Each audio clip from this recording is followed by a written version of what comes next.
All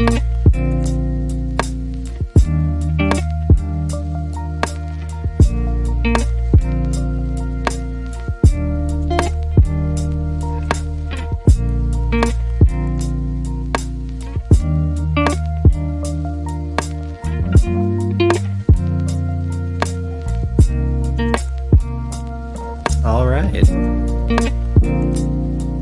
Are we all piling in, gang?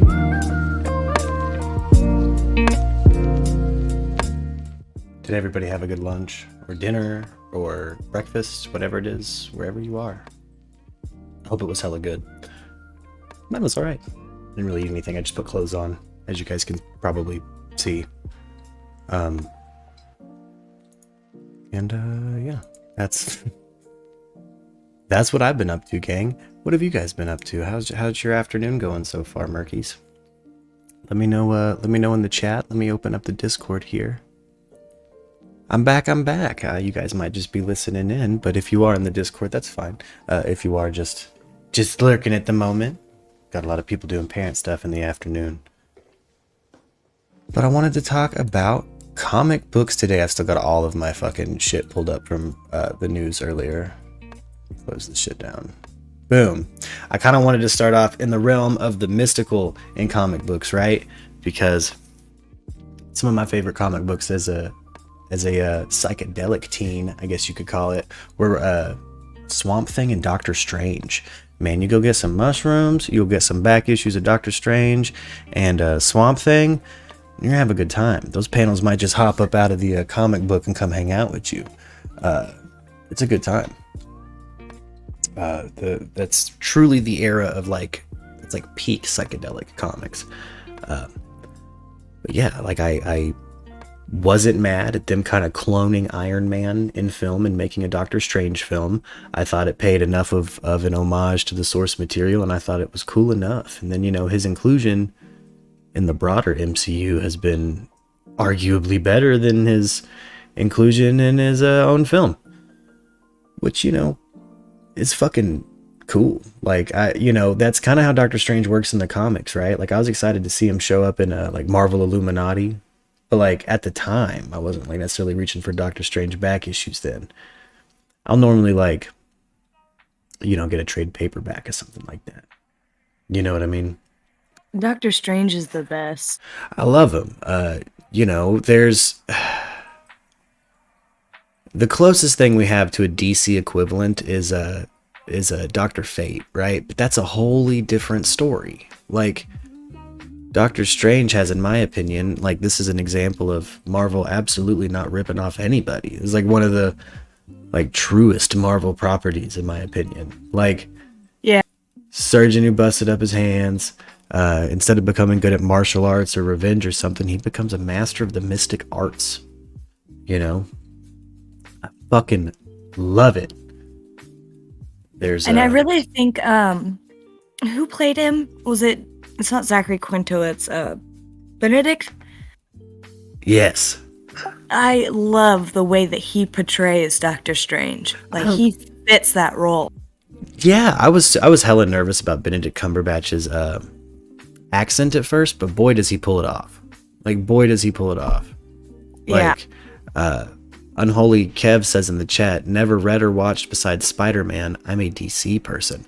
That is absolutely fine. Let me pull up real quick. Let me tell you my favorite DC master, the Mystic Arts. Right? I have to agree with Kev. I'm a DC person. Hey, that's, I have on DC Online a goddamn very earned replica of Dr. Fate. I played Dr. Fate in that game. You can find me. I'm Dr. Fate, capital D, capital F with a trademark at the end, because I am the OG DC Online Dr. Fate. If a Dr. Fate has dropped out of the fucking sky on you and punked you out as a noob in that game, that was probably me. And you deserve it, you villain. Sorry, I love that game. But Dr. Fate, the Helm of Naboo. That story. Harleen, did you see Young Justice? Did I see it? Yeah, it was great. Yeah, that contains one of my favorite Dr. Fate story arcs of all fucking time. What do you think of the live-action Teen Titans series? You know, I watched the first season, and I got into a chunk of the second season. I was with my baby mama when the first one came out, and we really liked that the Hawk and Dove stuff. You know what I mean? Like, we really love the Hawk and Dove kind of vibe. Yeah, their dynamic is really cool. Yeah, like I like that they got Thad Castle to play him too in a serious dramatic role. Like, you forget that's Thad Castle from Blue Mountain State, right? Yeah. Hey, shout out Garrett, boy. Hey, we're in the lounge if you want to talk comic books, brother. I appreciate all the donations today. Come on, Jimmy. Yep. And again, I got the lounge open, but you know, like the Tower of Fate, the fucking, you know, everything they do with that. But I love that era of comic books. Like, I love when they went mystical with shit for a minute. Where the comic books look like the authors were on LSD or something. Yeah, and you know, a lot of the time that's like someone like Steve Ditko who's like anti-drug openly, but then makes this art that's like, what the fuck?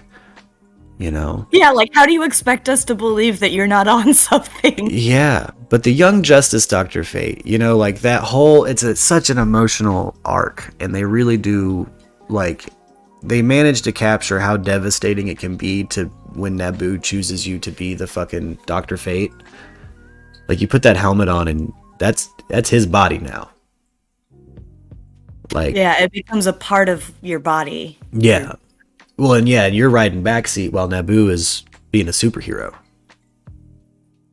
It kind of reminds me of like Venom, like the sort of symbiotic relationship.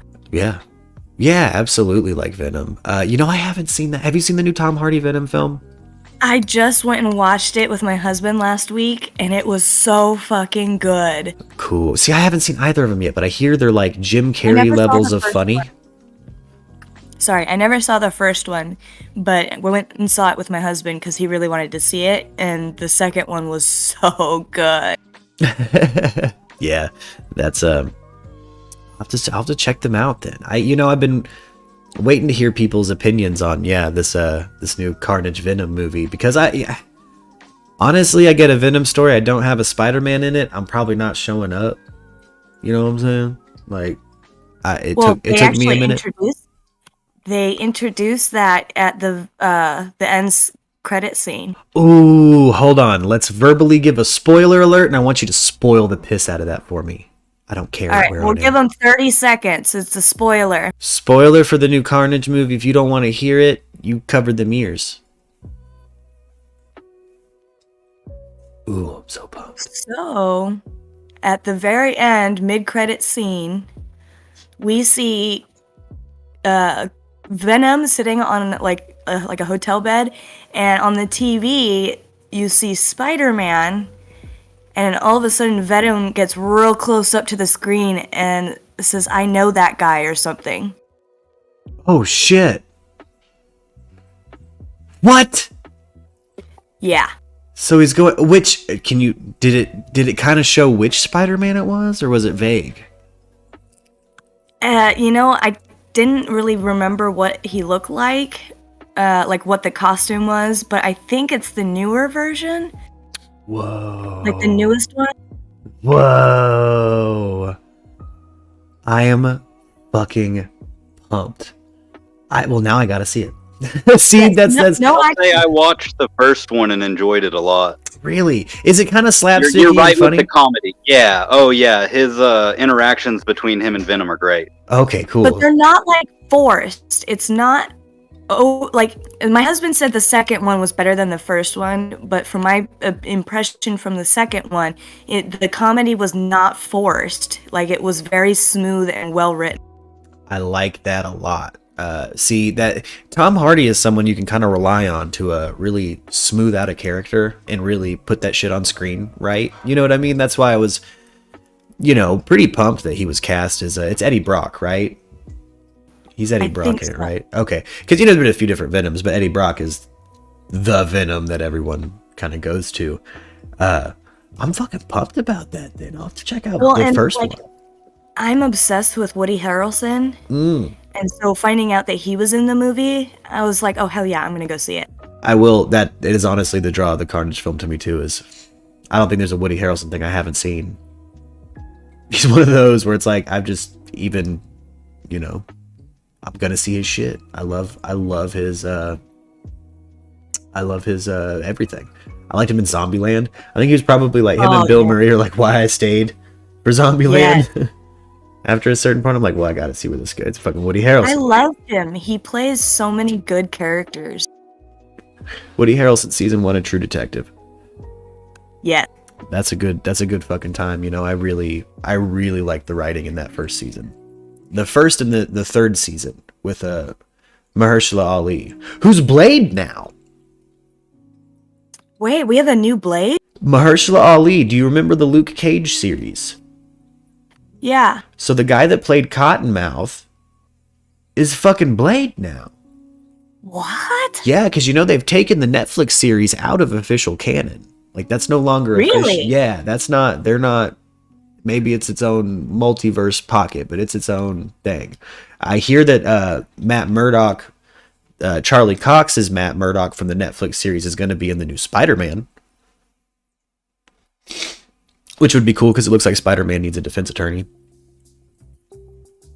And I bet you Matt's the guy to go to. In the comic books, that's who would show up, him or She-Hulk. You know what I'm saying? Like, Spider-Man gets in a jam, She-Hulk or Daredevil roll in and hook you up with that free legal counsel. So I'm really hoping it happens. I really liked that Charlie Cox Daredevil series on Netflix. Yeah, I'd like to see them bring Daredevil into that. I was massively disappointed with Iron Fist, but it's because I am such an Iron Fist fan. Zimmy! What's going on here? What up, Zimmy? We're talking comic books and nerdy shit, baby. We're having an easy day today.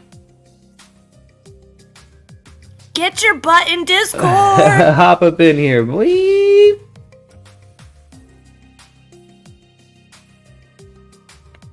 But yeah, so like, Eddie Brock is one of those. I'm glad they're kind of tying it together with the Sonyverse. I wonder how they're. I guess we'll know when they release this new Spider-Man because we're having Sonyverse characters literally pop up out of the fucking ground. And recognize Tom Holland as Peter Parker. I really like Tom Holland. I think he's been one of the better choices. There's a bunch of reasons I really think he's like the best Spider-Man we've had, and it's part of it has to do with script. Like I've never seen a fucking crowd reaction like I saw in the Captain America Civil War when they put that title card up. It just says fucking Queens. Yeah, the fucking whole crowd freaked out because they know who's in Queens. It's Spider-Man. Oh yeah, and they knew what they were about to get, and it was our new Spider-Man. So I've never seen an introduction for a new Spider-Man quite like Tom Holland's. You know what I mean? Like in the theater, people like, fucking Queens! And then you hear him talk, and this British kid took the time to sound like a kid from Queens. Yeah, exactly. Tobey Maguire didn't do that. Andrew Garfield didn't do that. Like, Tom Holland took the time. Go ahead. Oh, sorry. No, he took the time to actually get the dialect down. What up, Zimmy? Welcome, baby. Let's get you on. Bro, what's going on here? Oh, nothing much. Let's You're get gonna you teach on us camera, something baby. today? Oh, yeah, you cooking, babe? And are we too loud? Did we miss Oh, it? man. Bro, it's like late, bro. I was out for like, I eat something out. Oh. Make me go down and like cook something for you. Bro, what I can cook tonight? Let me think. Oh, Mm. this cat's breaking shit. Bro, Yeah. let me think 10 minutes, bro. Oh, yeah, take your time. Hey, you don't have to if you don't want to, Zimmy. It's okay. Yeah. No, We just love I'm you. Yeah, we're just glad you're here. super tired, bro. Like, Hey, speaking of Oh, nerdy man. stuff, though, Zimmy, I do want to talk to you. You saw Dune. Oh, that looks oh good. yeah, I saw it. Bro, I was upset, bro, how the shit ended, bro. Like, really? Yeah, they end like halfway through the first book. I do know that. Oh, so they're gonna do a second part? I don't want to spoiler that, but I mean, bro, I watch also 007. Ooh, is the new 007 good? Yeah, bro. I haven't caught up on the last couple of them, but I mean, listen, bro. At some point at the end is some like USA bullshit. Like, yeah, some Americans show up. but Yeah, yeah, no, it's like I don't want to say like spoiler, but it's like three people want like do something like really nobody knows, like the police, the government, the military, like four people deciding the fate of the world. Fuck off, man, like it comes down all to this. the stakes get so high, it's fucking giraffe meat. It's fucking the stakes are that fucking high. Like it's four dudes in a room. Like we could press the button or we could walk away. I like it when things get things get bloated in those movies sometimes, huh? Some bullshit. I mean, they went cheap this time, bro. You know, usually they do these big colossal with a lot of people. You know, Yeah. a lot of actors. This time they went like really cheap. You know what I mean? Yeah.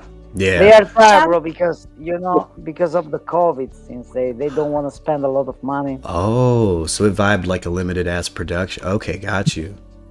Got you. Shout Welcome, out to good. Christy.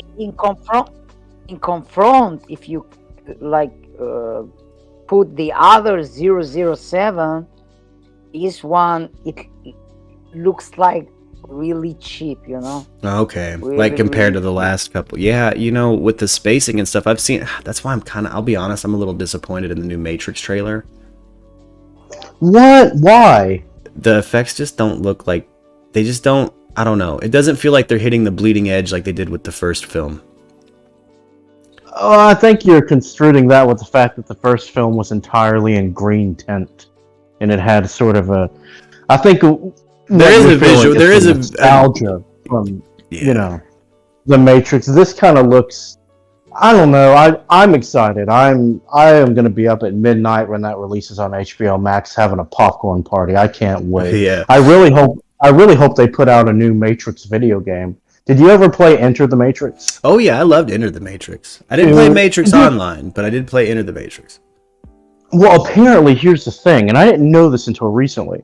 Morpheus apparently died in the Matrix Online video game. I didn't play that either. Yep. But apparently he died, and they made his death in Matrix Online as canon. It is. So yeah. that's why and it's like, holy shit, what the fuck? And if you go on YouTube and you look up his death in the game, he died in such a pathetic, like, non-epic way that it's so, I don't know. He literally like Oh, slumps God. over too, like they don't What's even going on, animate it. bro?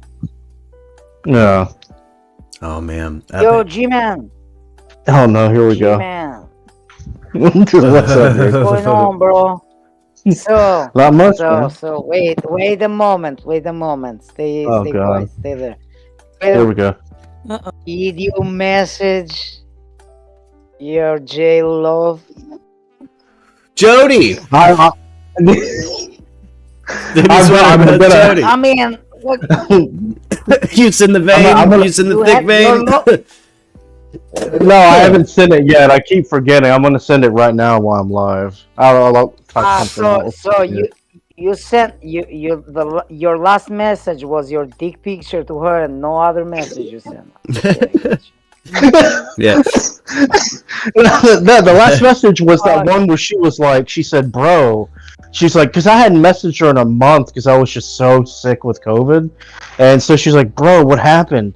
Did you get the Rona? Did the Delta do you in? Like, it was like, I don't know, like she was like mocking me being sick because I told her I was sick. And then I replied after that and I haven't heard from her. I think 'cause she sells art from gel, like at a ridiculous. Like there are some people out there that have paid like $200-300, but she's a really good artist. Like she has an Yeah. Instagram and she puts her art. She's really good at Listen. So on jail in USA you can have Instagram. it. You can have one. Really. I You mean, can someone could pop one up in for USA you. in the jail you can have. Okay. Oh, okay. I mean, you could probably sneak Yo, a phone in. We watched jail TikToks before. Oh, yeah. People think. I've got a lot of friends that have gone in and out of federal and in and out of state. Look, So yeah, and the you U didn't send message to her anymore since we no, well, because she hasn't replied. She didn't reply back yet. I mean, that message was Okay, like so- 2 weeks ago, something like that. I don't know. Okay. I know she's Listen. busy doing stuff. But Yeah, is because you are messaging some other weirdo in the jail, or because you don't want to message her? well, I'm waiting for Brian Laundrie to get up in there so I can be like, "Hey, bro, what happened?" Hey, yeah, well, I want your side, baby. What happened to that shit? Yeah, yeah. What? According to you, I think you're gonna be dead. Yeah. So, Mark, I was about to watch this new film. Like, give me a second. I'm tell you. You know, here I use this. Infinity is called. Infinity Looks War like or some just trash. Infinity? No, just Infinity is with Mark Wallenberg. Mark Wallenberg. Oh, Mark Wahlberg. Marky Mark.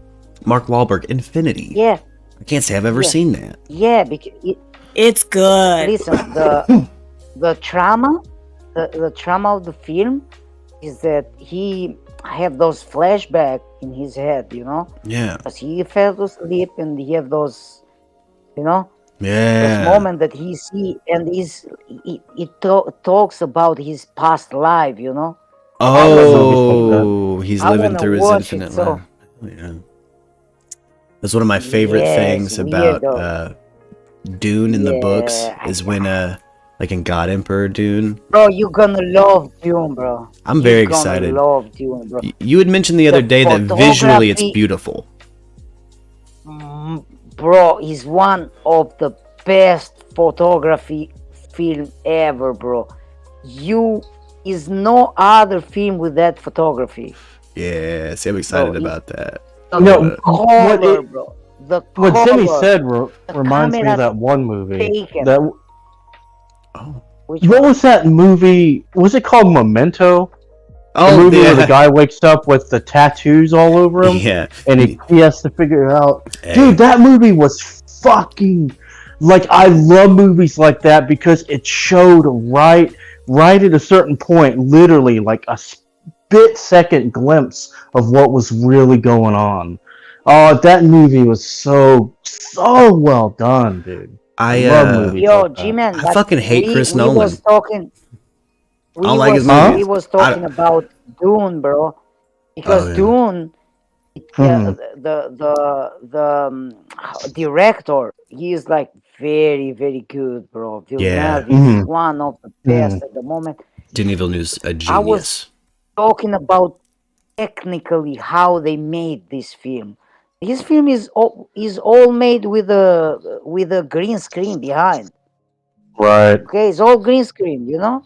It's all like they CGI? Yeah. It's all green, so it's like, but the photography and the camera taken, you know, Mm-hmm. the first Mhm. taken of the camera, the distance of the camera from the character, the details he used to focus on Mhm. the camera are Mhm. this kind of film, bro. You see only on Sergio Leone film.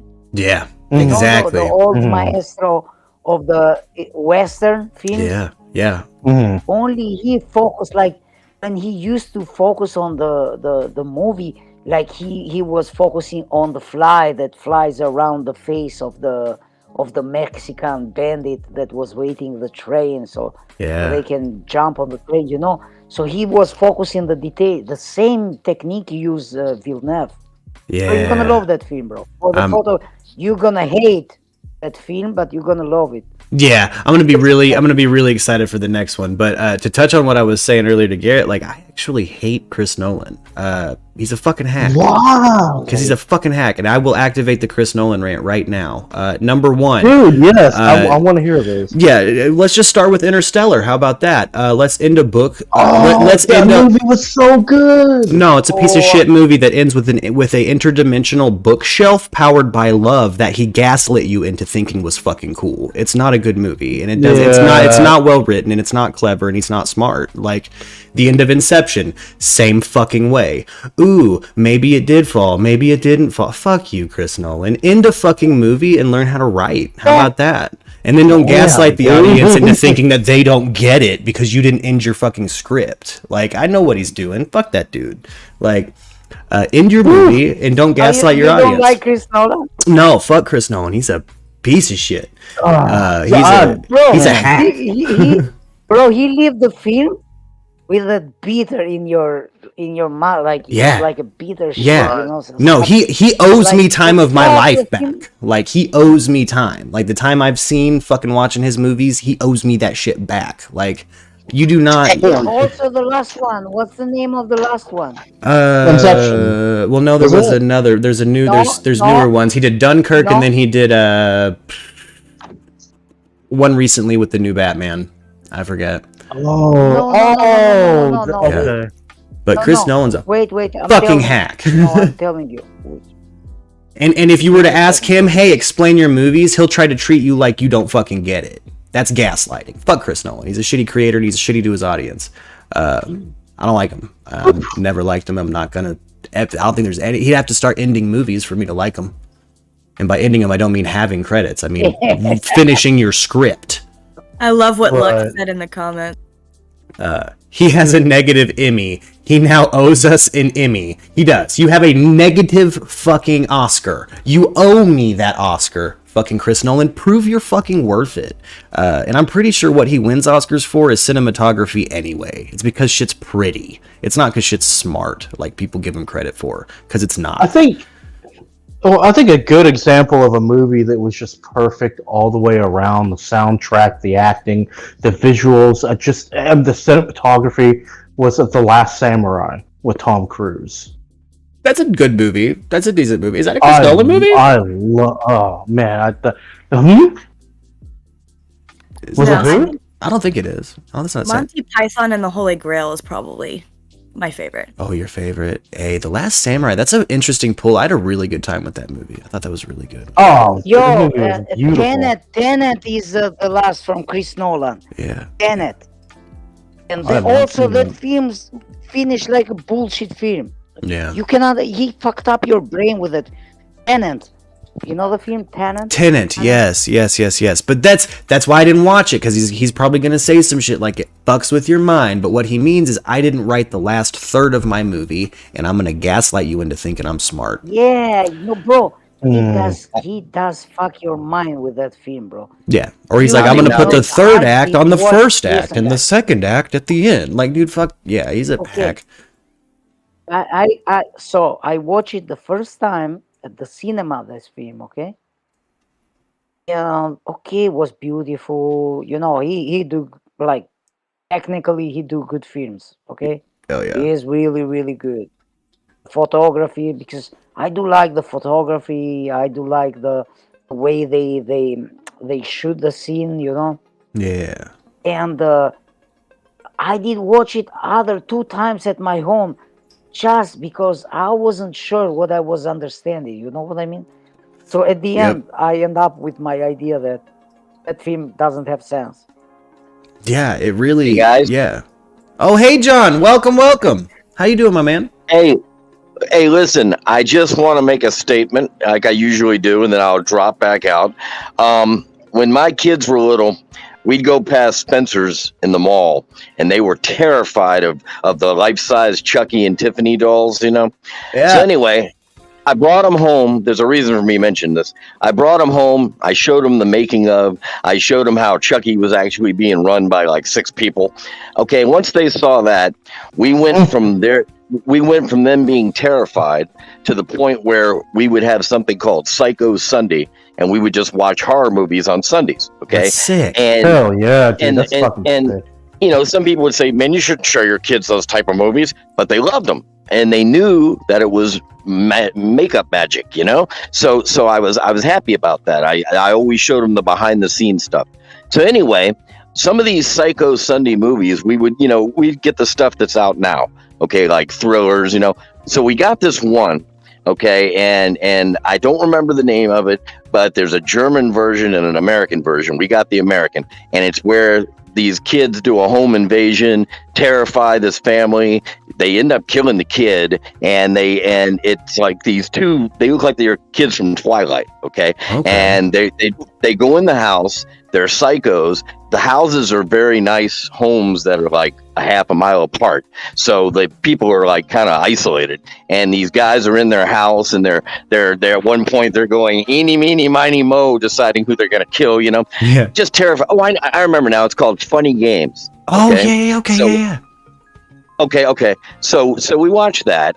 And then one time we watched this one, and this is the one I want to rant about, okay? All this is to lead to this, okay? Okay. I'm pissed because I'll be looking at these movie blogs I go on and stuff, and everybody's talking about how much they love this movie, and all I ever can do is get in arguments. It's called High Tension, okay?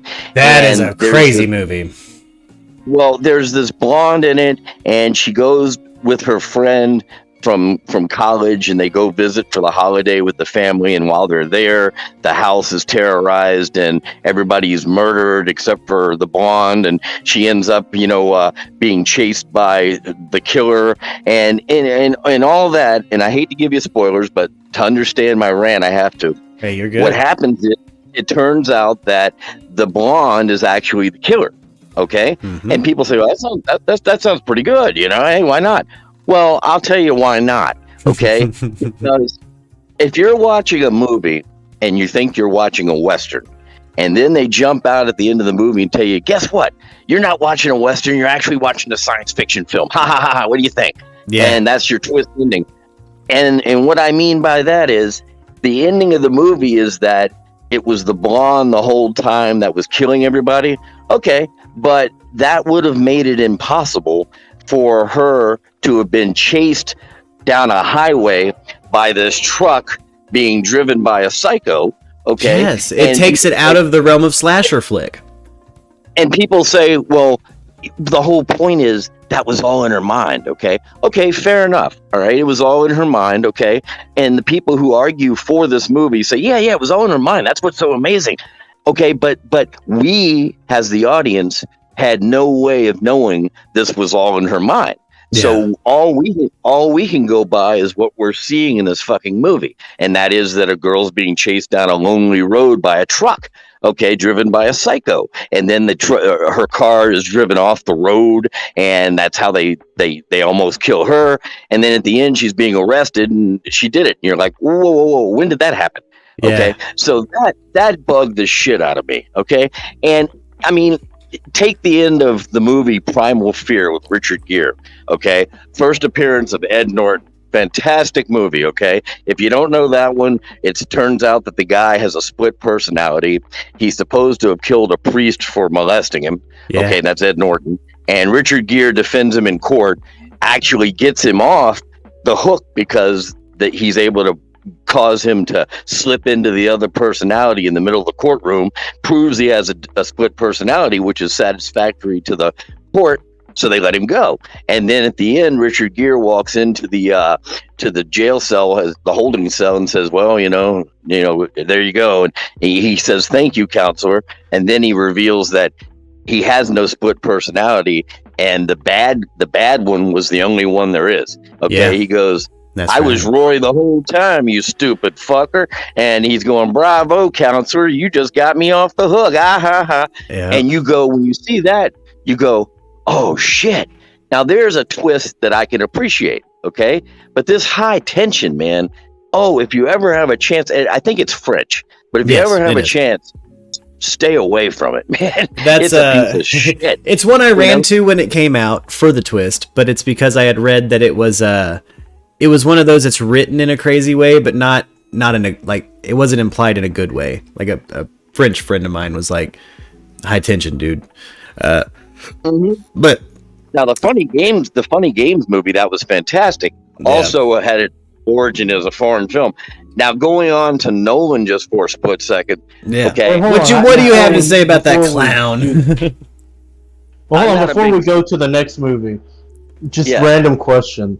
Wasn't Richard Gere, because you haven't seen anything of him in a long time, wasn't he the guy that was putting like a gerbil in his ass?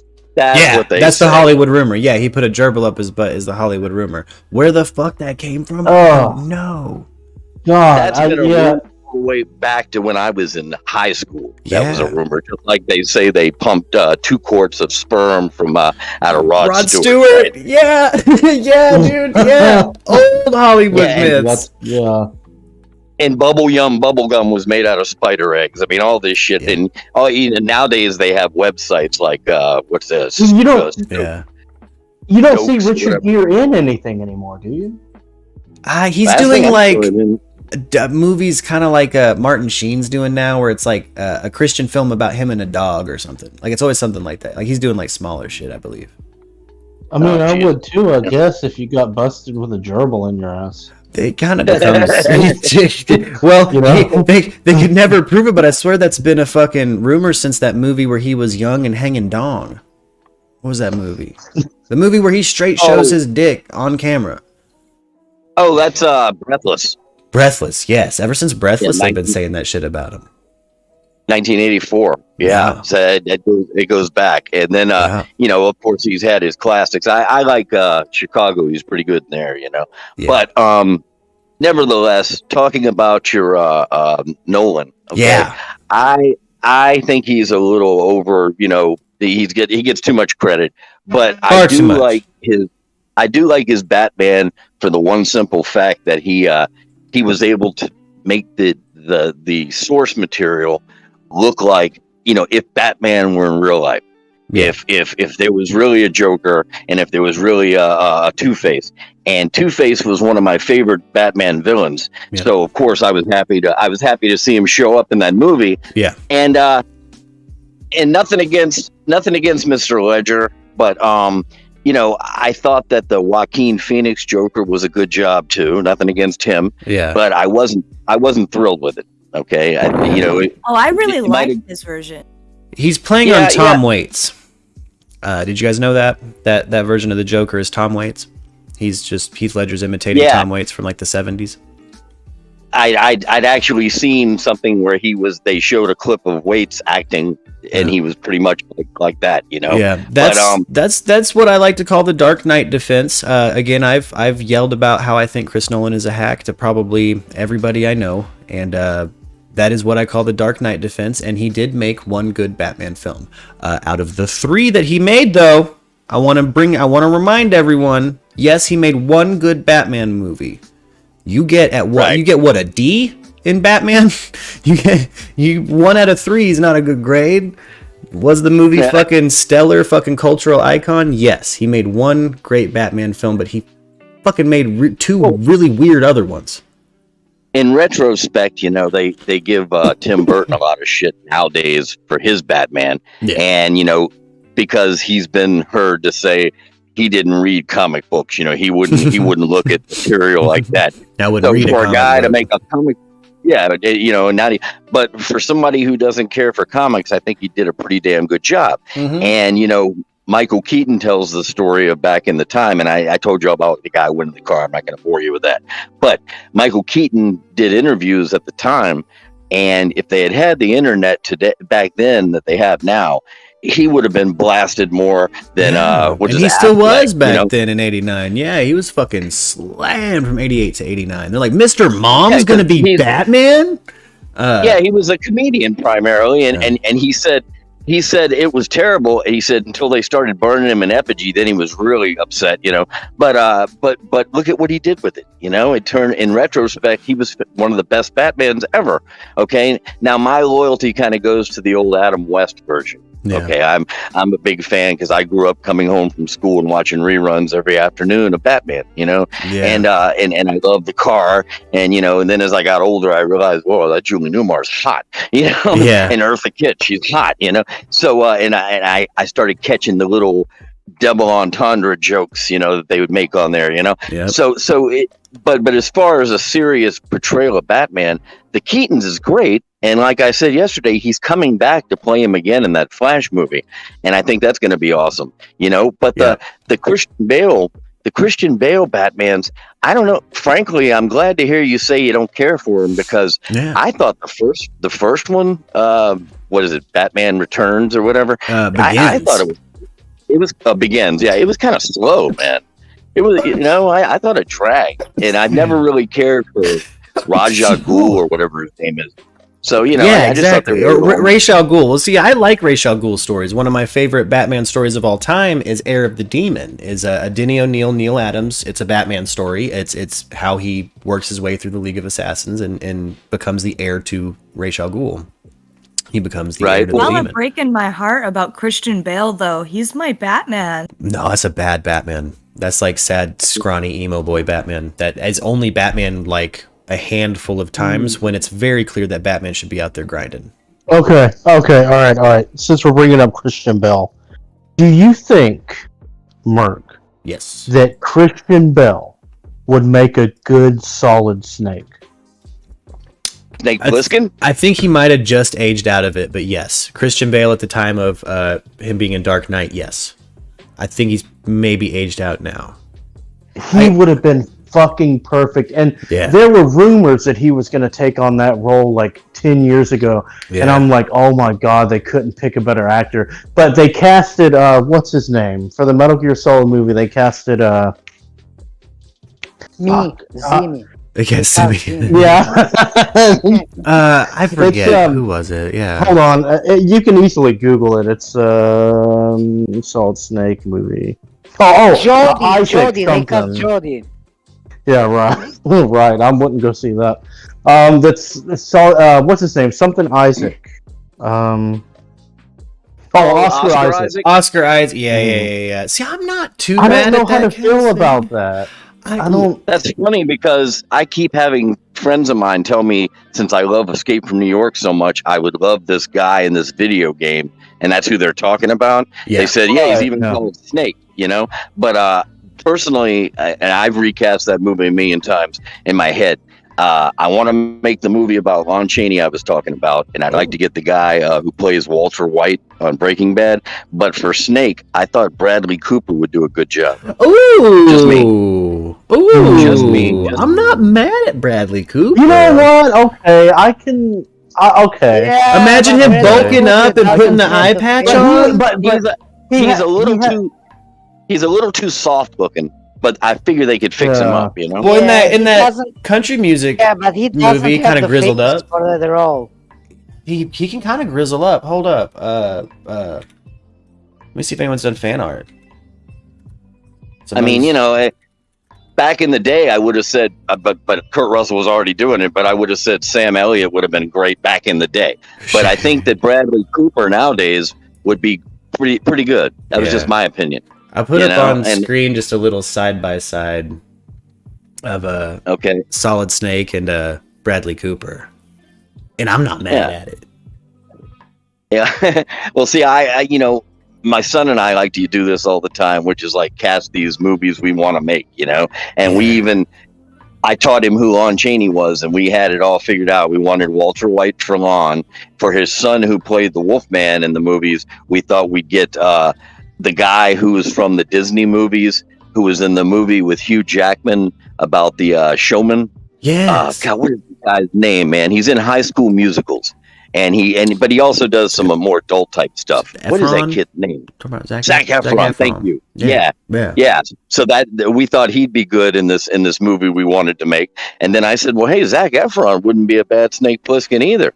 Put a couple more years on him, So so I'm always looking out for the casting, I'm always thinking. Yeah, and you were right about that, John. So Solid Snake was based off of Snake Plissken, like the raspy voice, the kind of like veteran, cold, older guy. And Hideo Kojima said that specifically. And Metal Gear Solid is my all-time, besides Resident Evil, Metal Gear Solid is my all-time I've been playing that since it came out in 98 on the PlayStation.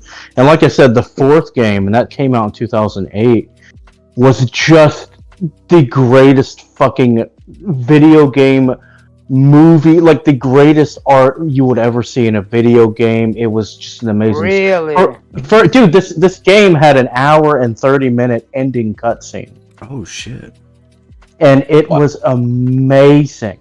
like it pulled it off. So yeah, that it's one of those games you play that's so deeply philosophical, and it's not so much about action or trying to survive your typical video game stuff. It takes you on this cinematic fucking ride of deep philosophical meaning, and it's just I mean, the perfect crafted video game ever is Metal Gear Solid 4. Well, listen, I'm kind of naive on video games, so all I can say, and I sound like a real old guy, is like I can't believe how much like movies they look nowadays. It's incredible. But my question is this: I see a lot on YouTube where they'll have these 4 and 5 hour videos that are like little movies, but they come directly from like the Dark Knight games and stuff. Yep. And is that really footage from the games? Yeah. I mean, it man. is, but I mean, it makes a cohesive movie on its own, huh? Yeah. You don't Yeah, that's what video games. Yeah. That's what I'm trying to say. The cutscenes and that have- cinematics. video games that are about the story, like the single player story, and they are enriched. I mean, just full of this deep, epic story. Yeah, that's the stuff I love to play, man. And yeah, there's a lot of games out there that take you on such a journey within a video game, and it's fucking amazing to where you'll sit there after playing it and just you'll think about it and be like, my god, dude. Yeah. Like that was Yeah, if you're a Batman fan, when you're doing yourself a disservice if you don't play that Arkham series. That Arkham series is a Batman simulator. I have played, but I guess what I'm thinking is wild. I'm not quite understanding. If I'm watching these 2-hour cuts, you're calling them, okay, I'm actually watching it, and it's a cohesive movie. It has a beginning, a middle, and an end.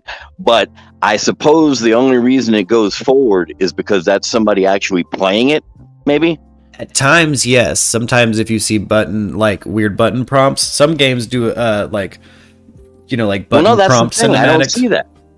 Okay, so there's a video game called Mass Effect, right? Oh yeah, that's and it is an amazing. So basically, you literally create your character to look just like you. You give them your name and everything, and you're thrown into the sci-fi soap opera that's fucking like Battlestar Galactica meets Star Trek meets Stargate almost. Mass Effect will always be one of my favorite games. Yeah. Did we just become best friends? Yes, we did. Did we just become best friends? I fucking love Mass Effect too. So Mass Effect it's a role play experience where when you're talking with all these different people on your ship and going to all these different planets, and you're making these decisions. Like when you talk to one person, you have 3 options to pick from of what to reply to them or say to them. You can say a nice thing, a shitty thing, a neutral thing, and ultimately all these decisions you make throughout the game lead to a very unique ending that's only for you because of what you've done throughout 3 games. Okay, and it's incredible. That's what I like about the Fable series too. What I'm watching must be what somebody else's choices were, and I'm seeing it played out like a movie. Yes. Because I've sat down and watched one of these, and it had a beginning, it had a middle, it had an end. I mean, the case in point, the Batman you're talking about, okay? Two-Face was about to stick Catwoman, dip her down into some acid or something, right? Yeah. Batman comes in, he saves her, and then there's another part where the Penguin says to Batman, somebody else, he says, let's just call it good old-fashioned revenge, right? And the plot goes on, and Batman calls Alfred, has him send over the bat plane or something to him, and it has a story like that, and he's going after Hugo Strange, okay? And he gets him, but I never saw during this video I watched, the game it was like 4 hours. I never saw buttons appear. I never saw what looked like anybody playing anything. Yeah. It was just played out like an animated cartoon. Well, I was fascinated. That game in particular, that's kind of the way the game is laid out. So it's just cleverly made, like all of the action and gameplay does take place in between these kind of sweeping cinematic moments, even if you're playing the side quests in that game. So you can visually kind of see Batman go on the adventure, and it flows like a movie. If you were to play it, it would flow less like a movie and more like a Batman simulator. Yeah, I played one that had it wasn't Batman, but my son had one that had Kevin Spacey was in it actually, Oh, and then shit. and it was something where President Kennedy was in it. It was some kind of game where there's aliens and President Kennedy knows about them, and they actually have Oh him. yeah, Oh, shit. yeah. I don't know what it was. Yeah, It was, and at the end of the movie, they make it where they make it look like the reason Kennedy was killed was because he was about to reveal the world the existence of UFOs. Yes. Yeah. Like yeah, With it was a yeah. really good fucking movie. That. Yeah. Oh shit. One second. I mean, I forget I'm watching a game. It's amazing. Yeah, And it's incredible. That's Video games and movies are basically the same thing nowadays. Like they've hit that level. It's amazing. I love the Telltale video games. Ooh, I was gonna bring those up too. My little sister plays those, man. She loves those games. They're so cool. That's awesome. Story driven kind of button prompt. It's like a choose your own novel kind of theme kind of game. It's fucking, those are fun. If they run right on your console, I've actually had issues with Telltale. Like sometimes their shit's buggy as fuck. Really? Yeah, I've had some buggy ass Telltale games. That sounds like another my son had where apparently it's a city or somewhere where a world where everybody can turn into a werewolf or something, but one guy, he doesn't have enough money to pay for it, so he's a cop instead or something, and people are turning into werewolves left and right, but and you want to be able to do that, but you have to go around and do things in order to get enough energy or money or whatever to become a werewolf, and it's got a lot of those questions that you have to answer throughout the game. Yeah, it's a Big B Wolf. The game's called my sister plays it. She's obsessed with it. She's in love with the guy. The character. Yeah, it's a little weird. Like there's pictures all fucking hung up in a room. But no, I want to ask Harleen real quick. Have you played the Mass Effect trilogy remastered? Ooh. Not the remastered version. Oh my god, dude. That's a good remaster. Like please. Yeah. Please. Get it. It is worth every hard-earned dollar, and the HD remaster textures are fucking breathtaking. Oh man, just the way you're talking about it, I'm gonna have to go get it. Dude, I mean, when you put on that surround sound headset, you turn off all your lights, and you got your TV right in front of you. The colors just traveling through space, the planets, the sharpness of your armor and everybody's uniform. It is fucking sick. Like it is so good. The sounds of your ship as you're walking around, the ambience. Yeah, that remaster it's worth it. That's hey, I gotta go to dinner at 6:00. So at my time. So I just wanted to show you real quickly where I stand on this Frankenstein that's going on. I'm kind of doing my Halloween production. But one thing I wanted to show you, people ask me a lot, are these pre-done sculptures you're redoing? I'm like, no, they're model kits, just like a model airplane. exactly. And like, here is this is from the Mummy. Okay, this is the cobra snake from the Mummy that I'm still working on. See, you can see that, Oh my god, look at that. and it's still on the tree, you see, because it makes it easier for me to paint the little pieces like the head there, Yeah. So the mouth. So I leave it on the tree until I'm done, and then all I have to do is go back and touch up these little places where they connected. So anyway, talking about Frankenstein, here's his body. Okay. Wow. Now we were discussing counterfeits and things. Okay. Dude, this is one of those- amazing.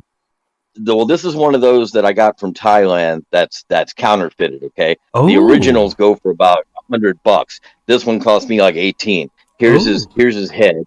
I've given it a flesh coat, and then I have to go back and do some washes and some dry brush, And here's one of his hands. And what I do is I super glue them to these tops so that they're easier for me to paint while I'm working on them, And then I'll shove these in here, and he'll be done, But the fun part.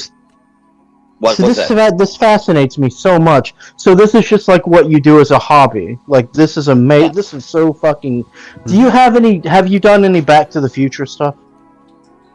I did the DeLorean, but see, my thing is this, and I also sketch, okay? And a long-winded way to answer your question is this. Let me show you this real quick. Here's some sketches done, right? Like there's the fly. Oh, dude, look at there's what? Oh, alien these are sketches that talented. those are sketches that I took a photograph and I just sat there and copied it over again next to the real picture. I actually got myself in a little bit of trouble at a library one time because I was drawing Rose from Titanic in that famous scene. You know, you were drawing her like one of your French girls.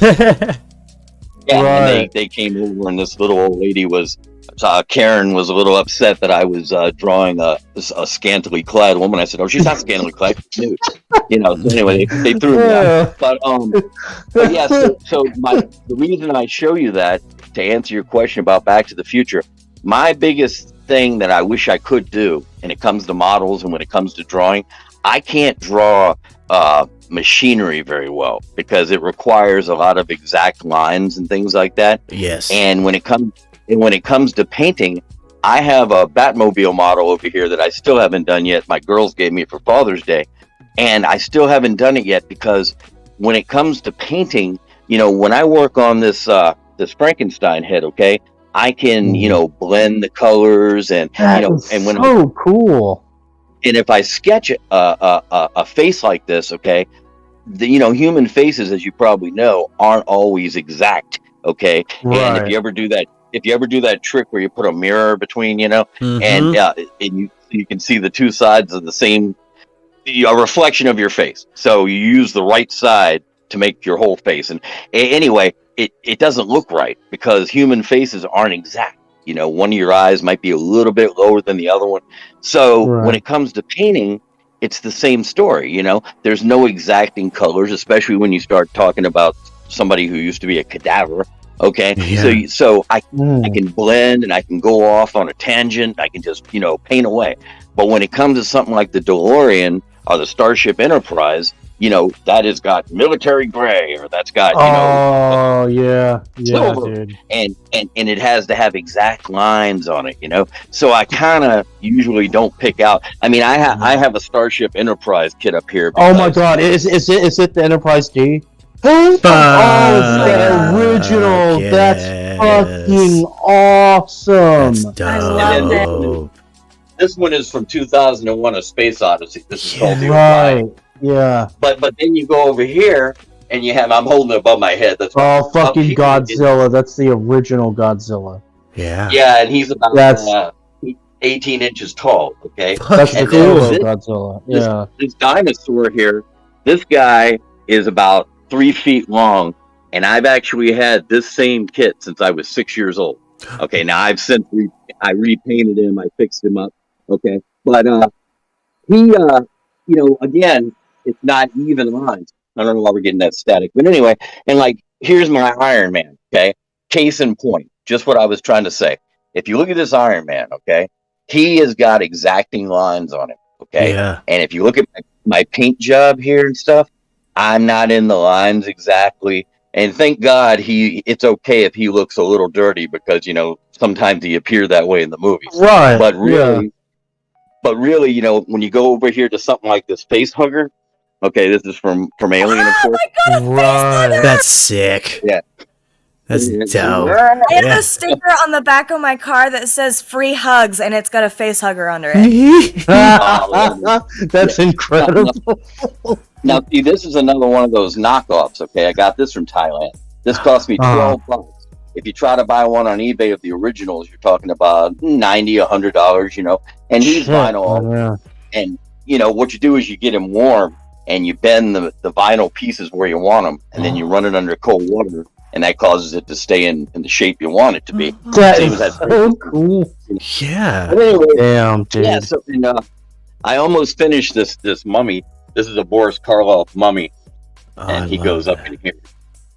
Yeah, I had to give him 10 coats of dry brush because, he's supposed to look like he's thousands of years old, Yeah. Dude, that is so cool. So, that's the stuff that I really get into. But you'll see, going by what I was just explaining to you, anything that requires any exacting type of lines Look at or that anything, kitty. I do a shitty. Oh, look at the Harley. Oh, Hell yeah. Oh, that's gorgeous. OG, Wow. OG Yeah. Batman TAS Harley, hell yes. I'm just Is that looking a at the sideshow? kitty. The kitty So is she used to gorgeous. hold her hammer.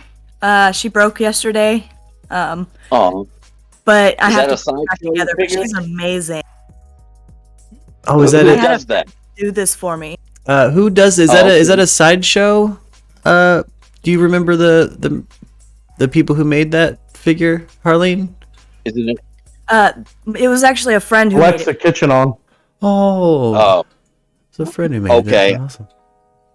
because they make these kits called not kits, these sculptures and action figures called Sideshow Company, and they make if you remember the Iron Man suit that he wears to fight the Hulk, and it's called the Hulk Buster outfit, Yeah. and in the movie, and it's like this ginormous hulking, Iron Man armor, right? And they make this one that's like 4 foot tall, okay, and it costs like $1,000, but it's a pre-done figure, okay, and it's even got a little Tony Stark inside of it, and That's I cool. mean, just the detail is amazing. And speaking of Escape from New York, Sideshow makes a Snake Plissken figure with interchangeable hands and different expressions on his face and all these weapons, cloth outfits and everything, and they want like $500 for those. I mean, Yeah. if I had the money, I would have a room full of this shit. I tell you, Yeah. Same. Absolutely. yeah. So, no, I love that Harley.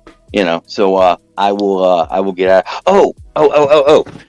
I just got to leave you with this, guys. Okay, since it's almost Halloween, I want to give you a Halloween-based story. Okay, yeah. real quick. I got to step outside for this because I'm talking about stuff that they can be a trigger to other people. Fuck. Anyway, I used to do a lot of acid in the 80s, but I luckily I didn't get too fried. So what happened was I was walking down the street one night about 2 a.m. in my neighborhood, and there was this band called War. Okay, they wear these big helmets and masks and things for and they're pretty Gwar. famous. I mean, okay, well, Yeah. I didn't have a clue who they were.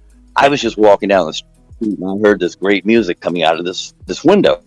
So the windows are like from floor to ceiling of these old apartments. So I just walked in there because I'm tripping balls, and I go, "Hey guys, you sound great. Mind if I listen?" And they said, "Yeah, sit down, cop a squat." So I sat around and smoked with them. They told me their name was Gwar. I saw they have a school bus outside that they have it written in blood on the side, Gwar. And I was like, "Oh, cool, whatever."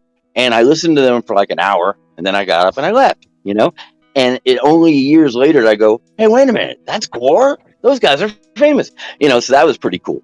So Yeah. another time, okay, that same night, my friends and I used to like to get all fucked up and go to this graveyard in my hometown, there's an old 100-year-old graveyard. A lot of Civil War dudes there, and a lot of presidents are there, dead presidents. So we go in there and we just walk around, and sit up on the edge of the hill and look at my city, like you see in New York in the movies. You can see all the horizon and everything. Yeah. So we're sitting up there, it's about midnight, and we're all tripping balls. And I didn't really see a lot of things. I never really, saw the walls breathe or anything, but I was feeling pretty good. And they were talking, my buddies, and I happened to look behind me, and I see a dude on his hands and knees. Okay, he's on his hands and knees, and there's two dudes, and he's got a blindfold on, and there's two dudes with hoods over their heads, and they're standing above this guy with their arms folded, and he's around on his hands and knees feeling his way around. And I said, guys, we got to help this guy. And now we're all tripping, okay? So I don't even know if I'm really seeing this. I said, "Do you guys see this? Do you see this?" And they look over and they say, "Oh yeah." I said, "We got to help him." My friend's like, "Fuck that, we'll get killed." So I go running down this slight hill towards these dudes, screaming like, "Yeah!" Like, that Mel Brooks, what's the Gibson movie. So I go screaming towards them, charging at them. You go full And Braveheart. Yeah. So all they did though was when they saw me coming and heard me, they put their finger to their mouth and they, loud as they went, "Shh," which stopped me dead in my tracks. And the other guys by then, they were joining me. They stopped dead in there and they said, "Do not say where you are." I'm like, "What?" and they said, don't say where you are. Turns out, long story short, it was a college fraternity thing, and they were hazing this guy, and he had to crawl around on the ground until he figured out where he was, and that's how he got into his fraternity. But I didn't know that. I thought it was a guy about to be murdered, and they doing some kind of ritual or something, because my mind's on fucking acid. I'm like, oh my god, what is this? And all it was this guy. So they pulled their masks off, and when the guy figured out where he was, he pulled his mask off, and we stood there, smoked a couple of joints and went about our business. But it was just funny, and it makes for a good Halloween story. Yeah, hell yeah. So That's crazy. Yeah. So that's kind of shit I've done in my life, So anyway, I've got to go to dinner, but I'm gonna I'll be around and I'll be listening to you, and I'll talk to you guys tomorrow if I don't see you again today. Hey, absolutely, okay? John. A pleasure as always, my man. Look forward to it. Hey, listen, I've really grown a fondness for you guys, Hey, and I just want to say, I don't want to bring up a sore spot, but I truly am sorry about yesterday's shenanigans. Oh, it's all good. Moving forward as if nothing happened, baby. That's wonderful. Yeah, I try to be. I'd hate to think the whole station gets toppled because of one bad move. Not as long as I got breath in my lungs and fight in my arms. You know what I mean? Like cold dead hand. You know what I mean? But I have a microphone in my cold dead hand. Exactly. I'll be here butt naked doing fucking push-ups nude off the edge of a cliff if that's what gets some people in here. I'll do it by myself. Yeah. We ain't going nowhere, buddy. That's hey, I had to get changed today. I had to go check that PO box. I haven't gotten my mustache balm from Az yet, but I'm very excited for it. Very excited for it. Oh, you rock a nice womb broom, man. Oh, thank you. This thing grows faster than everything else in my body. I don't know what the fucking deal is. That's what I'm calling it from now on. My womb broom. I call it my love brush. Oh, I'm so sorry. I should have been a little more delicate, madam. I apologize, madam. No, dude, that's hilarious. That's what I'm calling my husband's mustache beard from now on. The womb broom, boy. The womb broom. That's how I always use it. I do want to say, while I still have you on here before you hop off, man, I find it really endearing that you prefer to paint the complexity of human or living things over the kind of cold rigidness of mechanical stuff. That speaks a lot about your nature, and I don't know if you've had anybody kind of applaud you for that, but I find that fascinating and beautiful. Well, I thank you, and I'm not trying to devalue what you're saying. I take the compliment proudly. But I also have to admit, from a model building standpoint, that Enterprise I showed you in there, all you do is take that and spray it with gray, and then do the 2 red caps on the end, and maybe a little white on the back or whatever. But it's like 2 different colors, and you're done. Okay, and then putting the decals on is the bitch. Where you take something like that Frankenstein, even though it's only 4 pieces, okay, I could spend a month working on those. Mm-hmm. So it's really more for myself in my enjoyment. It makes them last longer because, I have about 26 kits here, and my goal is to make them last as long as I'm here. Hell and yeah. I probably will be here. Maybe I'll be, my full year will be in February. I'll have been here a full year. And at that point, they usually say, well, what do you want to do? You want to stay or you want to go out on your own? And frankly, it's more affordable here than it is. If you've looked at real estate around here, it's ridiculous, right? Yeah. To rent a room or something. So but we'll take that as it comes. Who knows where I'll be in my recovery at that point. Yeah. So this is what I do for fun, and I like to make it take as long as possible. I mean, I could whip that Frankenstein out in 2 days, but I don't want to do that. No. It wouldn't look nearly as beautiful or capture enough of the emotion in the face. If you rushed it, you would not. Oh. Exactly. But you could see the emotion in those pictures. Yeah. Well, there's techniques that you use that I learned over the years where you dip. When I used to do some of the same kits at the age of 12, I did some, and I actually tried to do a mummy with a crayon. Okay, and I kind of captured dry brushing, but I didn't know what that was. Now I know there's things like you can mix a little water with a little rubbing alcohol, and then put a little of the color you want into it. And it makes it a real watery color that you can then take your brush, stick it on the kit, and it runs into all the creases and everything. And it's called a wash. and then you go back over that, and you do the high points with the dry brush, where you almost take all the paint off the brush, just leaving a little bit, and then you go back over, and the paint that's on the brush hits all the high areas, and gives it highlights. Okay, Frankenstein will get a lot of that. Okay, his suit gets a lot of that, and at first when I did it, I used to fuck it up, and like I'd put a little too much on the brush, so it ends up looking like his suit is black and gray. But if you get to a point where you can refine it, it just looks like where the light's hitting his suit, or there's dust on his suit, Yeah. And so all these techniques I've learned, and I don't want to rush them. It's more fun, I enjoy it. It's therapeutic for me. Hey, it's like my form of Zen, This is exactly how.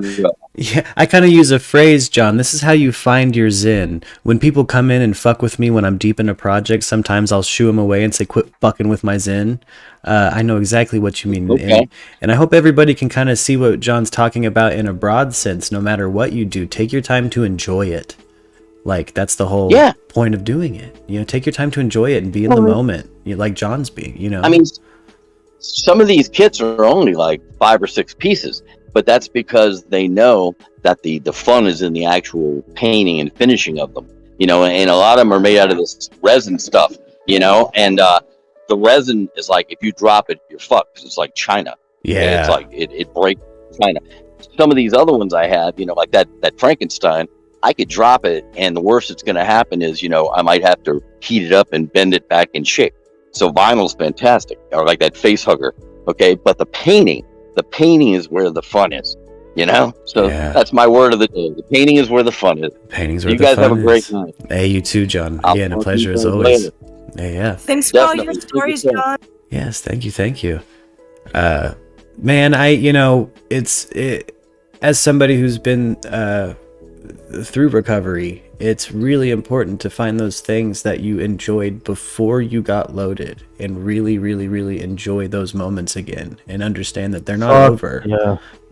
What's happening in South Lake, Texas, Jameson?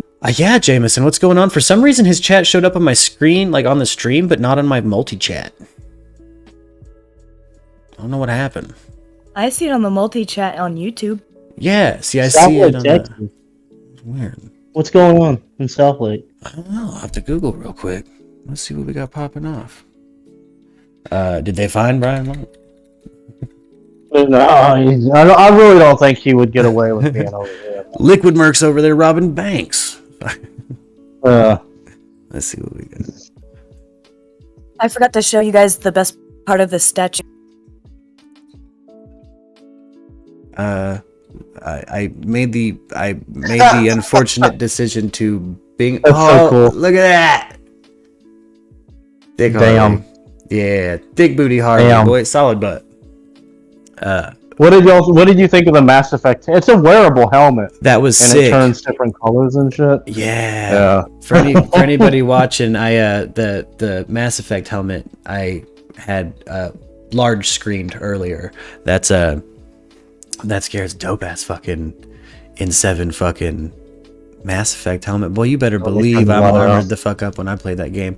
Jameson posted a link to a Twitter, and it says, a school administrator in South Lake, Texas advised teachers last week that if they're going to have a book about Holocaust in their classroom, they should also have a book with an opposing perspective. Ick fucking excuse What in me. the fuck? Ick fucking excuse me? What the fuck? Hail to the fucking no, suck my dick, that whatever fucking county that came out of. That's fucking nuts. Where is it? I'm trying to find it. You see, that makes Texas look bad, and I don't know of anybody Texas here already in looks Texas. bad. This is just... I don't know anybody here in Texas that fucking supports neo-Nazism. That's You're fucking starting to ridiculous. say the quiet crap out loud. Yeah. Jesus. There's yeah, I can't believe that. That they would do Arianthe that. chiming in, no? Yeah. That's no, you can't. I can't find it, unfortunately, in Discord. My Discord's kind of a mess right now of notifications. But The link was in YouTube. oh, it's in YouTube. Oh It's, shit! His chat's not, for some reason. YouTube's not showing up for me anymore. Let me post it in Discord real quick. So weird. It's just giving me my my pretzel stuff. It must have just. Is Lux in the chat? She needs to meet Sadie. I believe so. I believe. Well, she's not here right now. She's at work, but she might be in the chat. Sadie. Yeah. Yeah. Look, you see that? You see that Cheeto-looking kitty? You see the ginger kitty? She's a sweet thing. That's actually looks like special guest and Angel's cat. You have cats that belong. I just dropped it in the voice channel or the voice chat text channel. Yeah.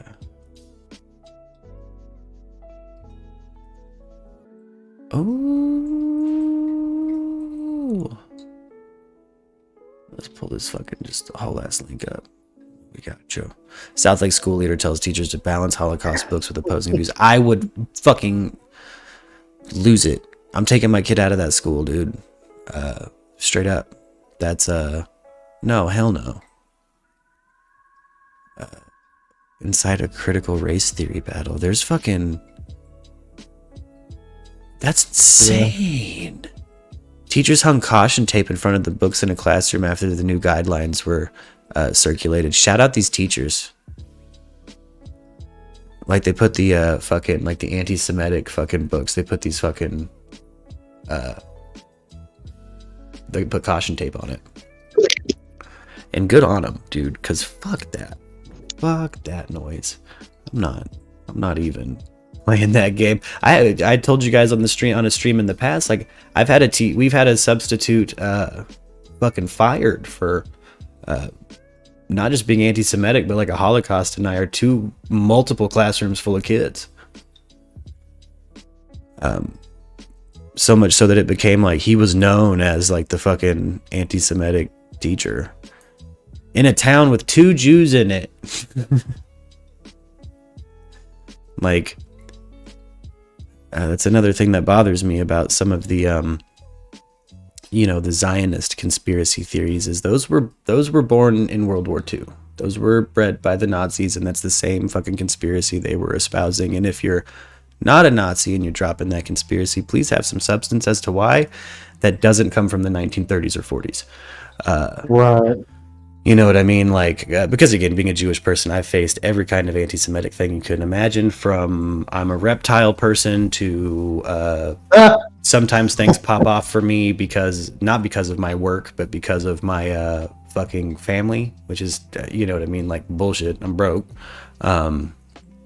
There's, that we're all wealthy. There's women out there that fetishize Jews like Trisha Paytas. And, yeah, it's fucking disgusting, Jameson. I can't believe that should happen. And why am I not getting my YouTube chat in my multi-stream? Now I gotta read it off of this, the tiny mirror of what you guys are seeing. I don't like that. Lux says, I'm not shocked. You want controversial opinions? Texas is the place. Yeah. But being fucking living in Texas, it's not, I mean, Texas is just about, especially right now, it's more of just we want our own rights, and we want to be able to completely pick and choose. Except and for women. It's complete freedom. Yeah. What do you mean by women? Well, the abortion No one- thing. Oh, you mean Texas, the- yeah. Well, they have control over women's bodies. I can't go get my tubes tied. Yeah. Because I am still in the birthing age, and even if I was allowed to, I would have to get my husband's permission. The Texas legislation refers to you as a host. Refers to someone to women of a birthing age as a host, not as an autonomous fucking human with rights. And they gotta they're calling us hosts now. Yeah, they gotta fix that shit. That's fucking crazy. I couldn't think of a more dehumanizing fucking wordage that they did. I didn't know about that. Yeah. No, they didn't just take abortion away. Most women don't even know they're pregnant at 6 weeks. Exactly. Right. And that's the cutoff. You Yeah. have to be after 6 weeks. You can't have an abortion. Most women, they don't even know that they're pregnant at that point. Yeah, you don't take that pregnancy test until well after you've missed that period. It's not like you do it the next day after missing a period and you're like, oh, I'm pregnant. Like, you don't take that shit until, the box even says fucking wait. You know what I mean? Like, and you're pregnant by your last period date. Yeah. So when you've missed your period, you're by legal standards a month pregnant by now. There's a bit, yeah, exactly. Like it's fucked up. Like that's again, to take away an entire side of our species' fucking autonomy is disgusting. For if you're an elected official, it's my opinion that's like, isn't that your fucking job to make sure that your constituents stay listed as fucking humans? There's Minimum? also a web Like, page where you can get paid if you report someone for having an abortion. Yeah, you can. There's a fucking snitch line. Snitches get rewards in Texas over abortion. That's what I hate about bills being passed is the average human being isn't gonna, get off work and immediately go and read every word in a bill that's about to be passed. Exactly. Like nobody does that. And so all these bills you get passed, like on the fucking 15th page, there's some shit snuck in there that's all fucked up, but nobody's gonna know because nobody has the time to sit down and read this shit. Yep, exactly. It's Unicorn, the thing is that you had 2 kids already. I don't have any children, and I don't want to fucking have any children because I'm bipolar and I'm not passing that shit on. The trauma stops with me, but the law won't let me do it. Hey, I got to clear something up for you, okay? For sure. On the YouTube thing, okay, I just jumped back in to tell you this.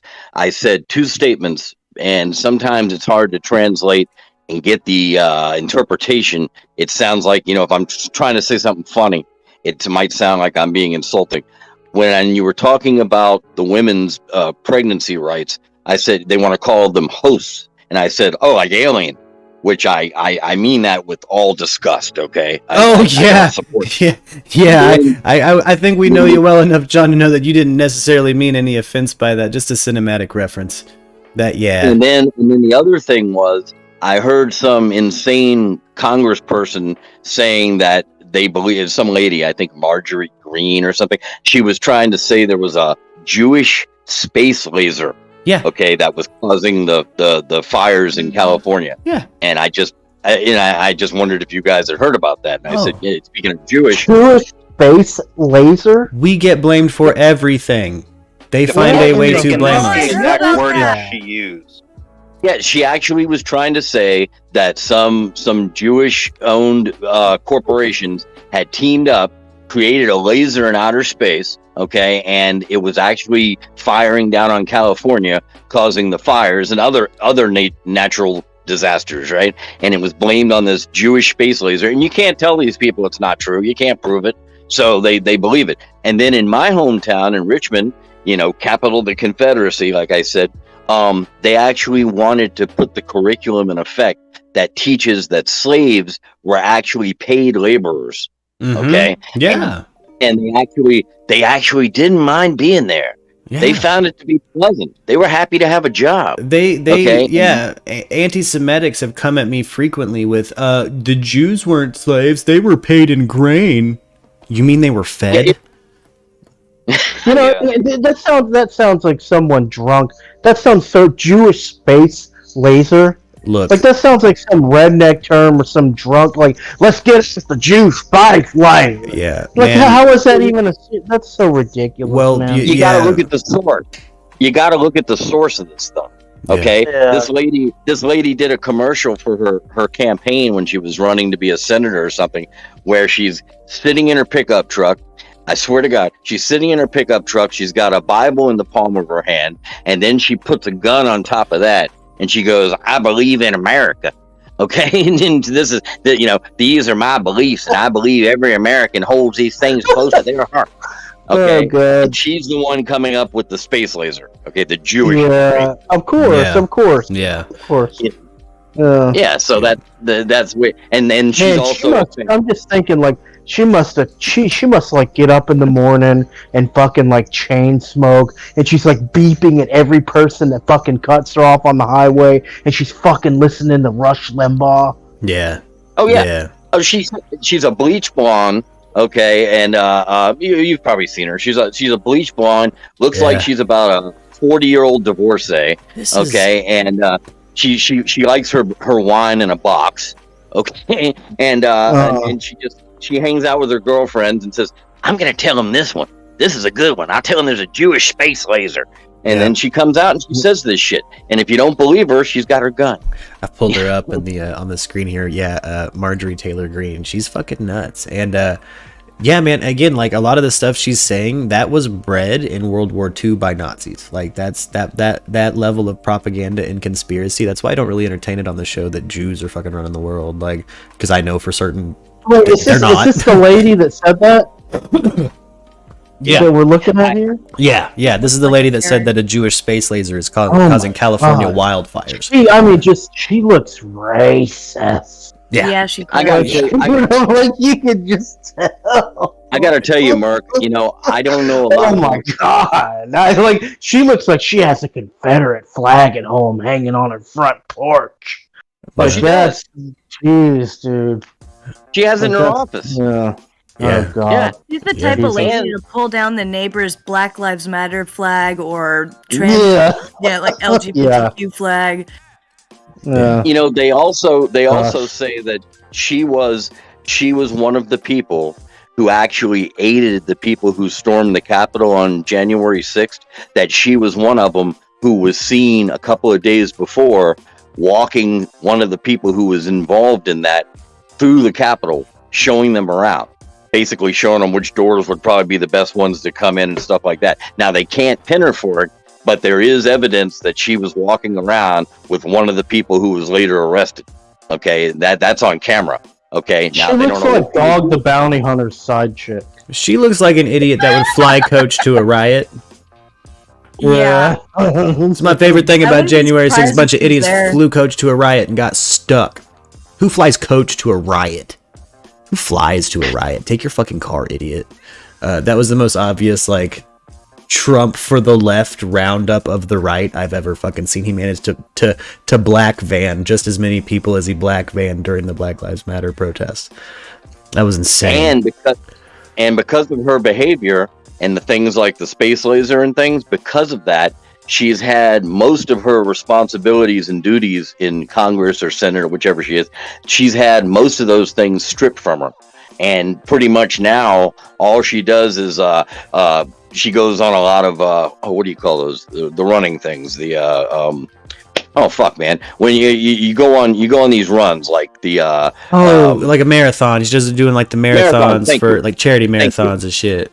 Yeah, that's what she's pretty much been doing. And some people wanted to get to her and ask her some questions because she won't speak on something they're trying to pass or whatever, and she won't say her reasons why she doesn't like whatever it is.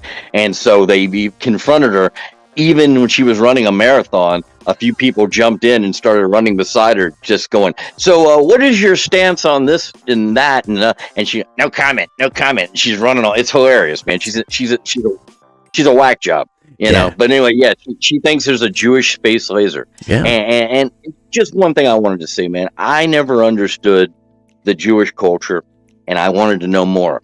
So I turned myself on to a couple of killer movies. Okay, speaking of World War II, I watched those movies that the Nuremberg trial. Yeah. Oh my god! And then I watched another Nuremberg trial was fucking insane. Yeah. And then Stanley Tucci one where he plays a Nazi. Yeah. Okay, and Stanley Tucci, it's a bunch of guys, and I think Baldwin was in it or something, but a bunch of dudes are sitting around, and it's apparently supposed to be a dramatization of where the whole idea started for them. Like Hitler's there, they're all having dinner, or all these important Nazis are there, and they say, so what is our answer to the Jewish question? And it was terrifying, man. It was about how they decided to set up the concentration camps and all that shit. Yeah. I was amazed, and when I saw the struggle that these people went through, how a whole generation are pretty much destroyed, it blows my mind, man. Yeah, there's still not just one generation, but several. Yeah, they're still piecing together like my specific ancestry because of analyzing and finding new bodies all the time, like because of that war and that specific genocide. And keep in mind that's for someone like me who's also a Sephardic Jew, that's one of a few different genocides they've tried to commit on my people. Keep in mind they also rounded us up and killed us during the Spanish Inquisition. And, Wow. Jameson just commented about how the lady that you still have pulled up on screen, she apparently bullied a teenager, David Hogg, right after he survived a school shooting in Parkland. She did. Oh yeah, that's the kid who's going around, and between him and the one who looks like Sinead O'Connor, Yeah. but between those two, they have been doing some great things to bring attention to the violence going on in schools. And right after that, he was going around and getting on news shows and bringing some attention that was well needed. Right. And then Right, this bitch jumped up and started going, "Oh, he's a paid actor. He didn't really suffer that." Yeah. And Jones wafted that around really bad. Yeah, people popping with, people were popping into the chat for a while because Gabby was apparently attached to, I don't know, everyone kept bringing up Sandy Hook, but again, it's a topic I typically don't go to because, I don't know, we're recovering in the algorithm. Right. I'm trying not to touch on matters that get us absolutely canceled or deactivated, and for some reason, that's one of the ones that YouTube draws the line on, like, even touching on Parkland. But I think, she absolutely was harassing David Hogg, and it was because he was going around with an anti-gun stance, which is absolutely understandable for someone who survived a school shooting, like, in my opinion. Well, to bring things back around to a little fun, if you get a chance, guys, go on YouTube and look for, if you haven't seen it already, a performance on Funny or Die, where Jim Carrey does a cowboy western song, and he's dressed up like Charlton Heston, and he's supposed to be watching, but he's also this country singer, and he sings this song called Cold Dead Hand, because Charlton Heston was very much into gun, NRA and everything. Yeah. And so he sings this song. He goes, "And your guns get bigger because you got a itty bitty pecker," and it's hilarious. And then he goes, it ends up with him, Charlton Heston blows his own foot off with a rifle, and he goes, "Is he making fun of me?" And then Sam Elliott appears in there, but it's him also, and it just makes such a political statement on the whole gun situation. It's ridiculous. But that lady is a psycho in summation. She is. Marjorie Taylor Greene's nuts. Run away. Yeah, and I've heard a lot of even up to recently, a lot of justifications for like certain levels of racism or anti-Semitism, and it's what's fucking weird is it's always either someone that's like Marjorie Taylor Greene or specifically a white man. It's like, well, but justifications. It's like, I don't think you realize you're saying this from a pedestal, hoisted up on a pedestal of fucking privilege. And if you don't recognize that about yourself as a white person, like I do as a white passing individual, you're doing not just yourself a disservice, you're potentially insulting everyone around you. And it's a fucking problem in this country. Like Marjorie Taylor Greene does not see why her actions are problematic and why her free speech would be impeded upon by the consequences of the public. Like, you know what I mean? Like, again, consequence culture. Like, I'm not for cancel culture, but again, like, if you're a privileged ass person, When we lived in Florida, I'm sorry. What Well, I was gonna say. the reason why you see people go into these kind of fucking ridiculous extremes where it's so obvious that they're fucking doing the wrong thing is because the most dangerous thing, and it's on both sides, is when you feel that you're doing the right thing, you'll go to any fucking length because you feel that it's the right thing. Oh yeah. And that lady, in her head, she thinks that she's like doing the right, like she's helping. Yeah. That she's one of the last people to speak up, to Yeah. try to save the world. Well, and unbeknownst to her, it's a big part of her. It's fucking white privilege that fucking got her there. You know what I mean? And that's, again, unbeknownst to her. She doesn't recognize it as a problem she has. I almost guarantee it. She'd probably say that term is not a real thing that people have. Mm-hmm. I'm 50 years old, and I have to admit, not until we got here to Carolina in 2015, we got here, and it was the first time I ever walked into like a Walmart, and I saw a few people who weren't cops, but they were wearing a piece on their side. Okay, and I'm like, I looked at the wife at the time, and I said, "Is it that bad a neighborhood? Mm-hmm. Did you see that? This guy was wearing a fucking Magnum, and a lady was too. Okay, they were wearing these hand cannons, and I said, I've never seen such a thing. And apparently, it's called something in carry, Open carry. whatever.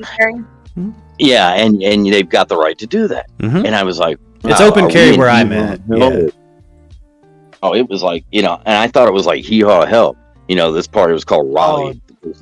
It was ridiculous. I've never seen anything like that. It's almost kind of scary. Texas.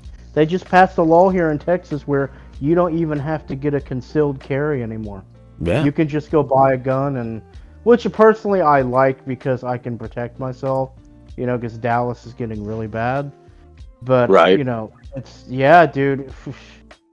Okay, but the thing for me, and I'm not going to argue politics. The problem I have is lately you see all this footage, especially some of the stuff I watch. They almost have daily a clip of what they call a Karen complaining and having a temper tantrum because she has to wear a mask in a store and she's going off on them and all this stuff, right?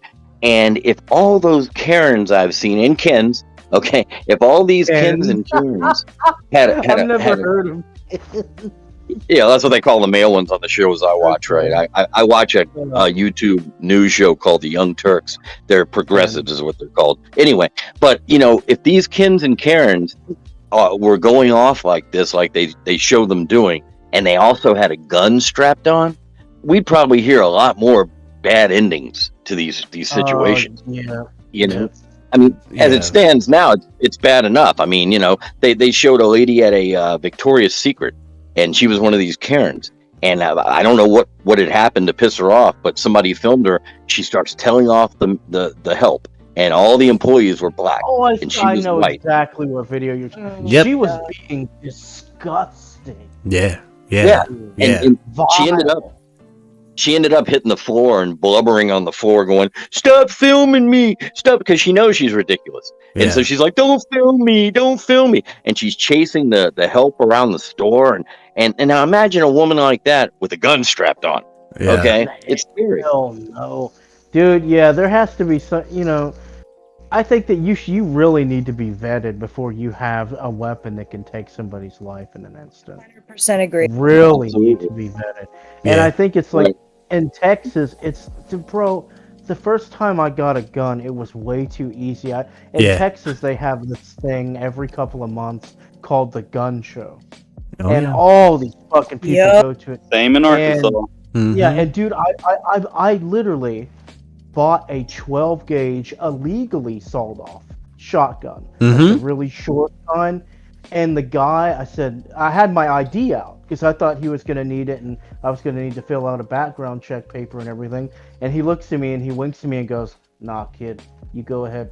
Yeah. Oh, yeah. And I'm like, dude, I could be planning to shoot up my school. Yeah. That's like crimes have been committed with things they've got from gun shows, and it's also a problem when it comes to because those are typically federal crimes. Someone traveled to that gun show, crossed state lines, and then committed a crime with a firearm that is now hard to fucking track. Yeah, I mean, it's just, dude, and I think this really goes back to, we live in a time now where people are so opinionated and people are so divided on these opinions, and it's like, man, there are so many now. Will there ever be a point in the future where people can live in peace again, where we can all agree on the same thing, or at least be comfortable with decisions? Because it seems like as the years go on, man, it's just becoming more and more fucking divided and chaotic. Yes. And it's like, what the fuck? Like, what is gonna happen? What's 5 years gonna be like? Well, I would argue that it's not necessarily more. There's just more people, and this is just how humans are, and I don't think we'll ever stop being that way. I'm more vocal about it now too. Yeah. Well, Trump made that happen. Like, made a whole different level of discourse just okay again. Like, dude, I'm just tired of, like, because I watch Fox and CNN because I like to get an idea of what both are saying. I'm very neutral, and it's like, I have never. Dude, if you watch Fox News for more than 5 minutes, like, your blood pressure goes up. Yeah. Like, you actually get fucking angry. yeah. Like, it's, I don't know, man. Some of these news sources literally drive you mad. They spit out purposeful disinformation or information spun in a way that's like tooled toward their story, and that's why I'm kind of glad we were all together for the Gabby Petito coroner's press conference, where we got to hear the press trying to do that. where they're like, be vague on something so we can speculate fucking wildly. They do that shit to the higher offices all the time. And it's funny you say that, because as soon as you predicted that's what that was for, I don't go to anybody else about Gabby except for here with you guys, okay? But all right, I have all the little thumbnails on my YouTube, and you guys weren't doing anything at the time. Mm-hmm. So I said, well, the only other guy I can stand is called, like, it rhymes with Rockcorn Ranit, and I don't know how you feel about mentioning, competitor. I don't want to mention it. So I watched this guy talk about videos too. So he talked about movies on another station, but I didn't know this. But anyway, guy's an asshole, and he's out about making money, and that's just my opinion. But just like you were doing, no, I completely agree with you. And he tries to act like he's not. Like he's constantly saying in every YouTube stream, "Oh no, see, we're just doing this for the coverage." And he's constantly downing other YouTube channels, and he'll send people over to fuck up their comment section, their live stream, and shit. Well, there's a guy named Morris, okay? Last name Morris. I watched that happen live. That poor guy got overwhelmed with these fucking people from that YouTube channel going over there just talking shit that have never ever watched his channel before. He made the Morris guy out to look like opportunistic, and he wasn't. This was his first time creating a YouTube channel, and he was just trying to put fascinating stuff in there, whether it was fact or it was bullshit. He was just really trying to get stuff out there for people to have their own opinion. And this, but like they say in AA, usually when you point at somebody, there's 2 fingers or 3 fingers pointing back at you. Okay. Exactly. Yep. Everything he's accusing that guy of, this guy seems to be doing, and yet he sits there and he seems all earnest about, we're doing this for the family of Gabby. We want justice for Gabby.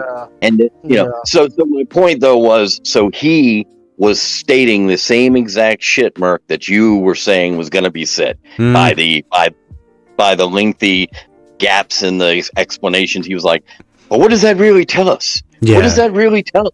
Here's a hole for us to speculate. And it's like, it tells you fucking exactly black and white what he fucking told you, nothing more. Like, people don't, and I like to be really upfront too when I'm covering true crime. Like, this is out of morbid curiosity. This is because I want to know motive, and everyone's fascinated by it. You know what I mean? Like, there's people who are like, it's because of this or that. And while I do put hashtag justice for Gabby, and I shout out her, like the Gabby Petito Foundation, it's like, look, man, it isn't exploitative media. Like, it's journalism. Like, you're covering a fucking news topic, and to act like it's for fucking, like, I don't know, like, yes, it's for justice, but that's, you are a channel. Like, there's journalists who do that, and then they use that platform to try to that high horse to try to tear down other people, and it's like, we're all doing the same fucking thing. Well, besides your channel, what you're doing, okay? The only other things I listen to, and now I don't even listen to that guy's movie part because I don't like him so much in the other part.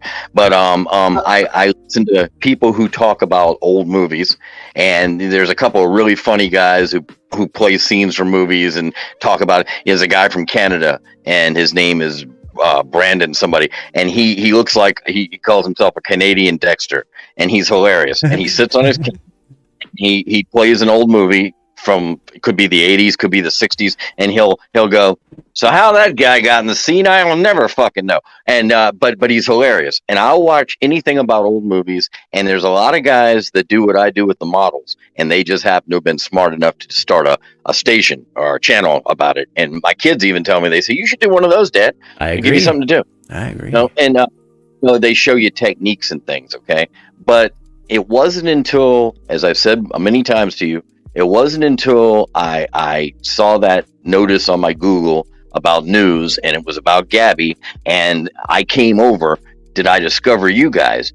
But I couldn't believe when I put her name in the YouTube search, how many damn stations or channels there were just talking about this. And at that point, it had only been going on for like 3 days. Yep. Okay, she was still considered missing. Yeah. And I was like, and all these people are trying to make a buck, apparently, and then I got to you, and not only were you talking about this situation, but you're also talking about Doctor Who. Yeah. Yeah. You're also talking about Batman. Yeah. And I said, okay, this is home to me. This feels like a bunch of guys and gals sitting around a comic shop shooting the shit, like Kevin Smith show Comic Book Men. It's a great show. It's a vibe I missed. Like, Kevin Smith put everything behind a paywall functionally, and then what we're kind of left with right now for any kind of political speculation that's also devoid of any kind of nerd talk or any relatable content at speaking on that are people like Steven Crowder or Tim Dillon, which again, a big part of why I do what I do is to combat how much I disagree with the way they handle their shit. Like, so many groups that are talking about the news is just so doomsday and stressful, whereas you can actually come here, still learn something, but have a good time and not stress out about it. Exactly. And on a whole separate note, but talking about Kevin Smith, I just want to say, that show, the Pawn Stars, about the pawn shop. Oh yeah. Okay, I talked to a couple of people who went to that. I think they're in Vegas. They went to that place, and I also know people who went to the Cake Boss's shop in New York and saw that. So all these people have these reality shows. But a guy told me, the Pawn Stars guys are never there. Okay, they come in and shoot the show, and then they're back at home, and they had some assholes running the place. But the interesting thing about Comic Book Men, I called them at Christmas time a couple years ago because my daughter loved this guy named Walt on there. I don't know why, but he seems like an asshole. But but I love this show, okay? And he's the guy, you bring him this $200 model kit, and they want to give you like $10 for it, And I understand it's a show. But anyway, what I have to give them props for is, so I call up to order this T-shirt. They actually answered the phone themselves. I'm sitting here talking to this guy, Mike, who's one of my favorites on the show. He goes, Secret Stash, Mike. And I'm like, what? I was all speechless, and I'm like, dude, it's an honor to talk to you. And I just want to buy a T-shirt from you. And I was hoping this guy could sign it for my daughter. And he's like, sure, man, we'll make that happen.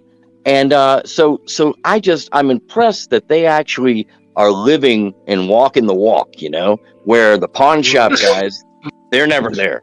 Okay, so now the show's gone, but anyway, I just thought that was kind of nice that these guys are actually the real deal, and they know their comics and shit, Yeah, that's all.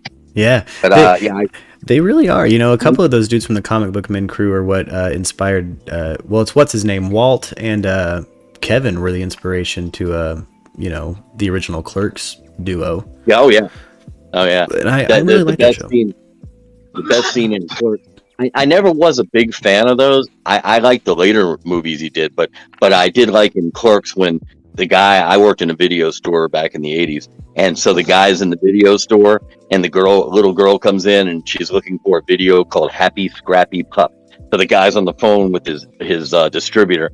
He goes, yeah, so I need Biggins Volume 1 and Smack That Ass Volume 3. Oh, and Happy Scrappy Pup. Yeah. The mother is mortified, it's just great. But anyway, Right. I really will let you guys go now. I'll catch you later on, guys. Hey, a pleasure as always, John. Thank you so much. Hey, love you all. Is this special guest? Is this special guest in here? You got a microphone active, my baby? If it ain't my co-hostess with the mostest. I should have it active. Can you hear me? I sure can. Special guest. Hello. I'm glad we got you. I'm glad we stirred you up into a microphone with this juicy firearms rights conversation. Because as you know, I'm not here. I'm not here really to disagree with folks because I'll probably come off as being snarky or an asshole, and that's not really conducive to a real dialogue, Yeah. Hey, well, I don't mean it that way. I just mean, again, some quick background, like I've explained on the channel before. Sometimes special guests and I may disagree with the legislation behind firearms, but typically, like, I find that through our conversations, it normally spawns from me being just a little bit misinformed as to what the specific legislation is, because I don't really know about the gun parts they're talking about. And they're coming after specific gun parts, baby. And in my opinion... Fuck that. Like, we're not coming after carburetors. Like, you make them better. You give them incentive to make them better. That's part of the thing. it depends on where we're at. If you're in California, they're absolutely coming after carburetors. That is true. Emission standards did happen. That's right. They have a custom exhaust tune there, basically. Yeah. No, very, very good point there. Can't get over that lady you were showing up there on your stream for a bit. She seriously looks like the kind of type that would go to McDonald's at like 10:30 p.m., maybe 10:59, right when they're going to close, order up a bunch of shit, and then tell them that she wants it cooked fresh. She's asking the people in front of her taking really long, like if they have receipts. Yeah. They're just getting a family hookup from the employees. Like, it's I've heard some crazy shit from people. I've worked back of house in a lot of restaurants, but my opinion on a lot of those things is not popular with the staff. And I say that as I've never been management. Hell, my last job back of house was as a dishwasher. But in general, yeah, my feeling on a lot of those subjects is not nearly as popular. But it comes down to, why are you making yourself so damn miserable because of the customers? Exactly. That is so well put. Yeah. Like it ends up being, it's like, did they tip you? No. You're not guaranteed a tip. I know you feel owed a tip, but if you walked in expecting a tip, you're the one guilty of putting all your eggs in one basket today. It's feast or famine. That's why you picked the job. Oh, yeah. Oh, angry front of house? That's mad because they have shit staff? I've always worked back of house too, when it comes to that specific thing. We can come up with tons of back of house arguments, Like, I'm not trying to say it's only front of house. I'm the same thing. I tend to work back of house too. But that's a very unpopular example. Most folks are like, oh, well, if you don't have the money to tip, you shouldn't go out to eat. And I'm like, man, it's a plague, and it's been like a series of economic recessions. Yeah. Let them come out to eat, even if they can't afford to tip sometimes. You know what they are doing? Keeping the restaurant open. Yeah, that shit cracks me up when front of house is like, no tips. And I'm like, bitch, I fucking work back here then. I don't know. I really wish something would be done about that in this day and age, and so many things are being looked at and rethought and changed for the better. I really wish that waiters and waitresses did not have to rely on people's tips. I do. I wish they didn't defend it like they're children.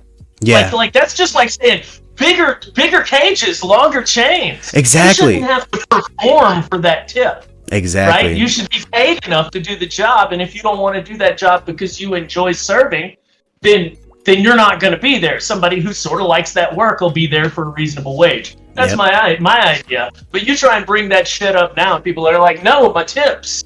I feel like it's an industry trick. Like they bottom bitched them into thinking that they need their daddy. You know what I'm saying? 1,000,000%. You could be the greatest waiter in the world, but you're still having to rely on other people's generosity to make a living. And it's I think it's so unfair for waiters and waitresses to be so good at what they do. They could be serving a table full of fucking people. I've never been a waiter or waitress. I steered clear of that because of this, but it still breaks my heart. I'll tell you right now, every good waiter or waitress I've ever known should be in sales, but everyone's waiting tables because they can convince themselves not to be morally opposed to it. Yeah. Like being honest. Yeah. That's been my experience. Yeah.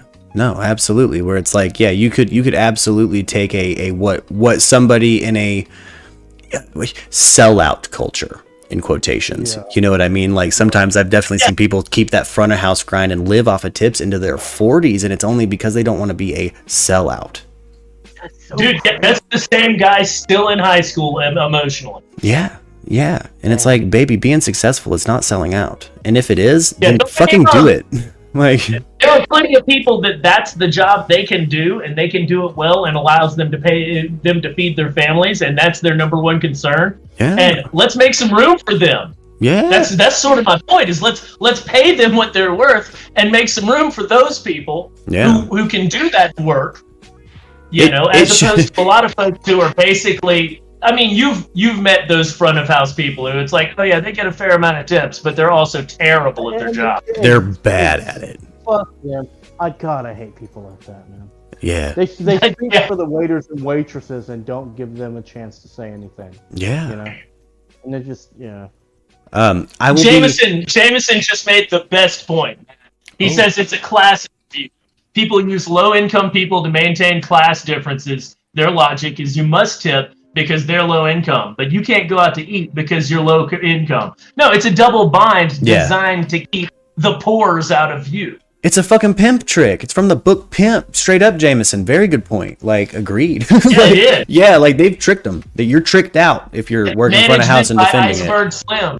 Yeah, if you're only getting minimum wage when you don't get max tips, which is the best deal I've heard of front of house getting, is like, oh, well, we'll pay you minimum wage if you don't get any tips that day. And that's not even most restaurants. That's like some restaurants that have a corporate infrastructure and have to meet international guidelines, right? That's a shit fucking deal. It should be fucking wage plus tips, like other tip-based industries. You know, it's fucking bullshit for front of house employees. But I'm gonna use the restroom, gang. I'm gonna deafen this. I'm gonna kick over to an ad break real quick. I'll be right back, my babies. Alrighty.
And we're back.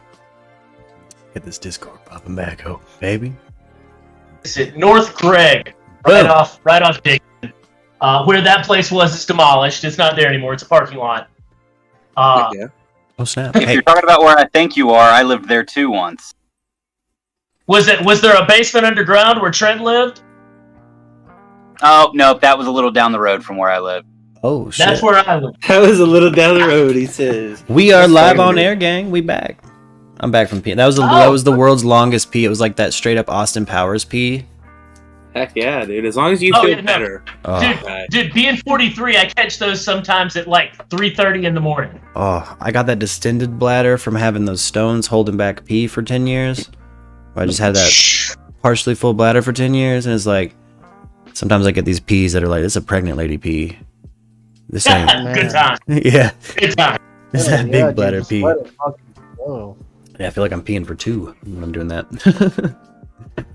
Oh, but motherfuck, guys. But I wanted to kind of touch on again, like, my views on guns. It's one of those things, like, I'm in an open carry state right now, and like, if some fucking crazy fuck was to come up and fucking try to accost us, like, Lux might shoot you. Like, and I feel pretty safe with that. Right. Would they pull a gun? Whatever. I mean, we got a duck just the same. At least we do have a gun at that point. You know, there's been, I used to be the opposite of that position. There's a lot of things I've definitely like changed my mindset on the more life experience I have, particularly with firearms and the legality of. And again, like, my bottom line is like, if something is dangerous to the populace, but you can't stop it, it's an immovable boulder, I think the best thing might be to try to make it as safe as possible. I am an advocate for smart guns and trying to push that technology forward. I realize what we have right now in the way of smart guns isn't the best, but I think that maybe in the future it could be a viable option. At least a seatbelt. Are people still dying in cars even though there are seatbelts? Yeah, sometimes from the seatbelt, but fuck, at least it's something. It showed that we're trying. I'll give you two things on seatbelts and guns, and smart guns specifically. Yeah. One, the reason to have a seatbelt isn't actually to save your life. It doesn't statistically do much life saving. Yeah. It's to keep you behind the wheel and not flying around the car in an accident, right? Yeah. Like, so if we're talking parallels, right, and solutions, I'm the type of guy who believes that, like, you should be able to take a little more, you should be the one to take legal responsibility on if you're not wearing a seatbelt, maybe by paying a higher insurance premium, you know? Mm-hmm. Now, with guns, I'd love for smart guns to be an option as long as they're not mandatory. Exactly. Right? But because of a law in New Jersey that says if any smart gun goes on sale in the nation anywhere, then in New Jersey, that from that point forward, the guns with that technology, which would be impossible to retrofit onto modern firearms. I can explain as a CNC machinist, but it would take an hour. Yeah. Right. But if that's the case, then those are the only guns allowed to be sold in New Jersey. Yeah. So the pro-gun lobby in New Jersey, that they will, in my opinion, they seem to organize to make sure anybody who attempts to bring this technology, which is developed in Europe, into the U.S. gets shut down. Yeah. If I was actively the commander in chief, I would take it all the way to the high courts to try to set a legal precedent that decision cannot be made on a state level, because as everyone knows about New Jersey, there's rural areas. And you need a rifle sometimes. Like, we know this about rural areas. Everyone made that joke on the left wing, like, about the guy who was like, how do I defend myself from a pack of fucking hogs? But that is an actual problem for a lot of Americans. Like, in rural areas. And then a week later, you see the guy. Yeah, so legislation for the rural counties does not need to be made on a state level for a sweeping state thing. I would definitely try to disallow that in the realm of firearms if I was president, if by executive order, if I fucking could. Because that shit's, that's crooked as shit. And I agree with special guests on that. Like, you can't make that. You can't, like, that's a shit legislation designed to try to keep, to try to push firearms back in development. You know what I mean? And I mean, like, that's a reason you don't see safer guns in the U.S. And I want to be really clear, as somebody who's been shooting damn near since he could get his hands on one, right? guns have gotten so much safer and more reliable and more capable of exactly what a gun's supposed to do, which is kill somebody as best you can operate the thing. Yep. But it's still on you to put the bullet like on target. Yeah. Like it's still a tool. They harm the operator. Yeah. They're unsafe in that people can utilize them like a guy with a brand new Mustang plowing into the crowd. Exactly. You know? Or a rented fucking truck, which is easier to get than a gun in some places. But maybe licensure, you know? And when I say licensure, keep in mind that any licensure or classes that I think are a good idea should be offered free or comped as a tax credit to any U.S. citizen is my idea. Yeah. Have it set up like a driver's license. I don't see why that's unreasonable for how dangerous it can be to the populace. You know what I mean? If it's something we all agree on as Americans, like fuck. Pay your $20 to get that hard copy of that license and, take the test or whatever. And yeah, that's absolutely, licensure. Like it's surprising to me, and it speaks to the split in parties when they're talking about when they're actually drafting legislature for this thing. Like that is the logical thing to do, is to already have licensure in place. We do for cars, we do for fucking motorcycles, we do for in most states for things above a certain cc. I would be of the opinion that a person should be, instead of licensed, certified, right? Yeah. So there's not a central authority per se. There are tests you could take by certified testers that give you a certification. And if you are certified to do whatever, and then you transgress what your certification taught you not to do, well, you should be held to a very high legal culpability once we've convicted you as guilty.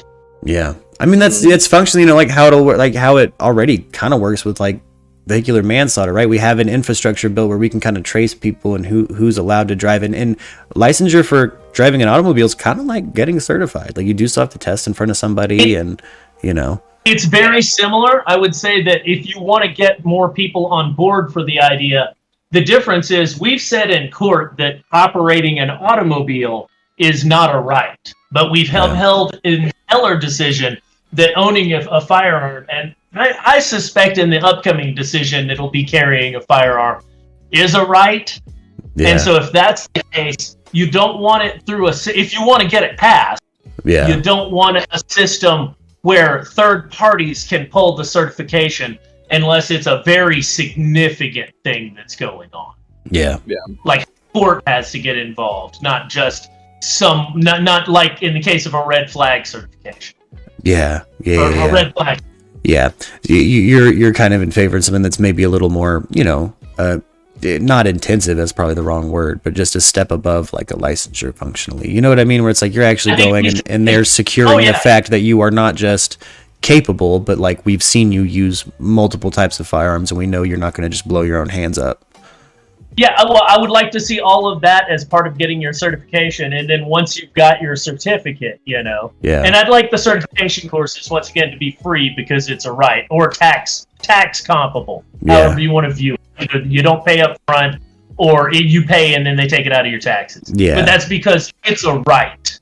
Exactly. I agree with that. I think tax incentive even for places to open businesses to allow that would be a really easy thing to pop up with our resources in this country and our but yeah, be something you could do at a shooting range. It is.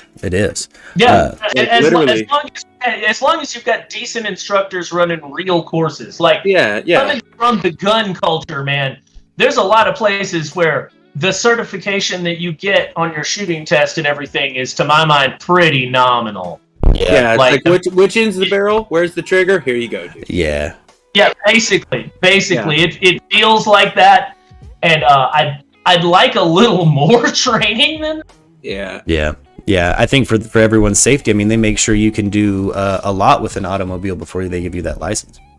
I think, I mean, maybe not the full course, but I think it'd be, and it sounds country as fuck, but I think there should be some sort of 4-H taught at schools.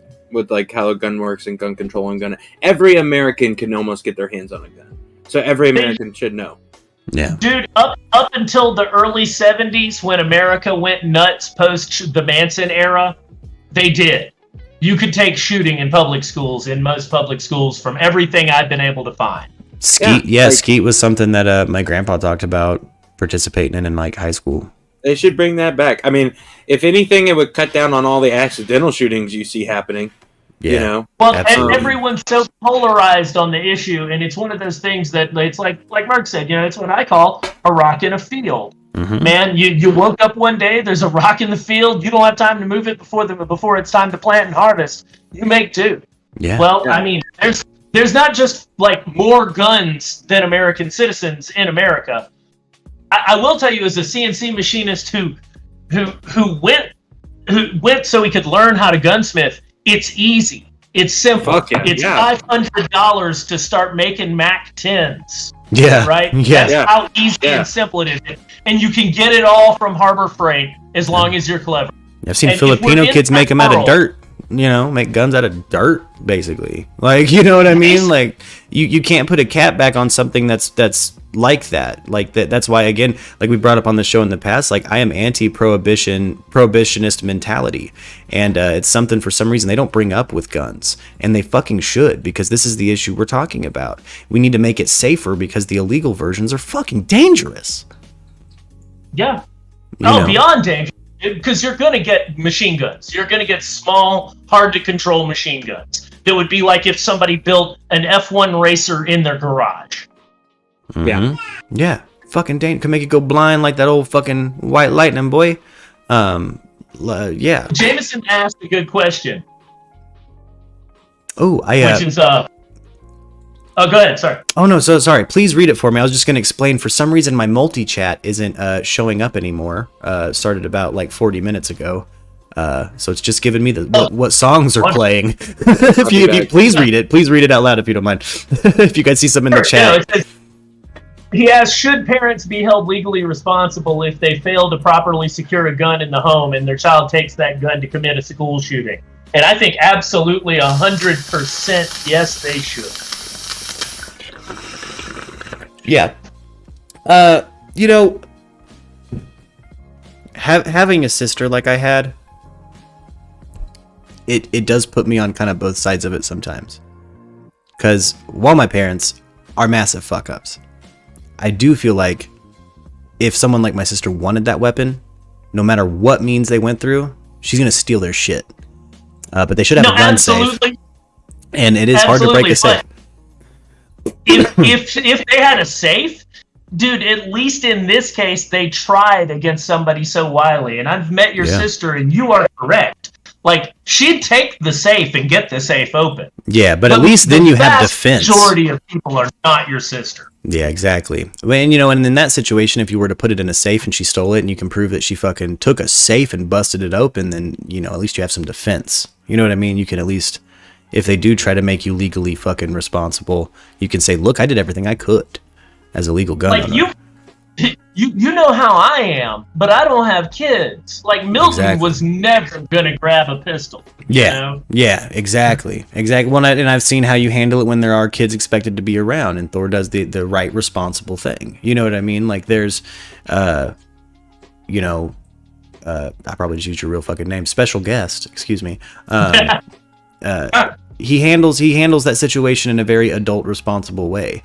And if somebody was to snag that motherfucker from special guest, you better believe he'd feel a little bit fucking guilty and responsible.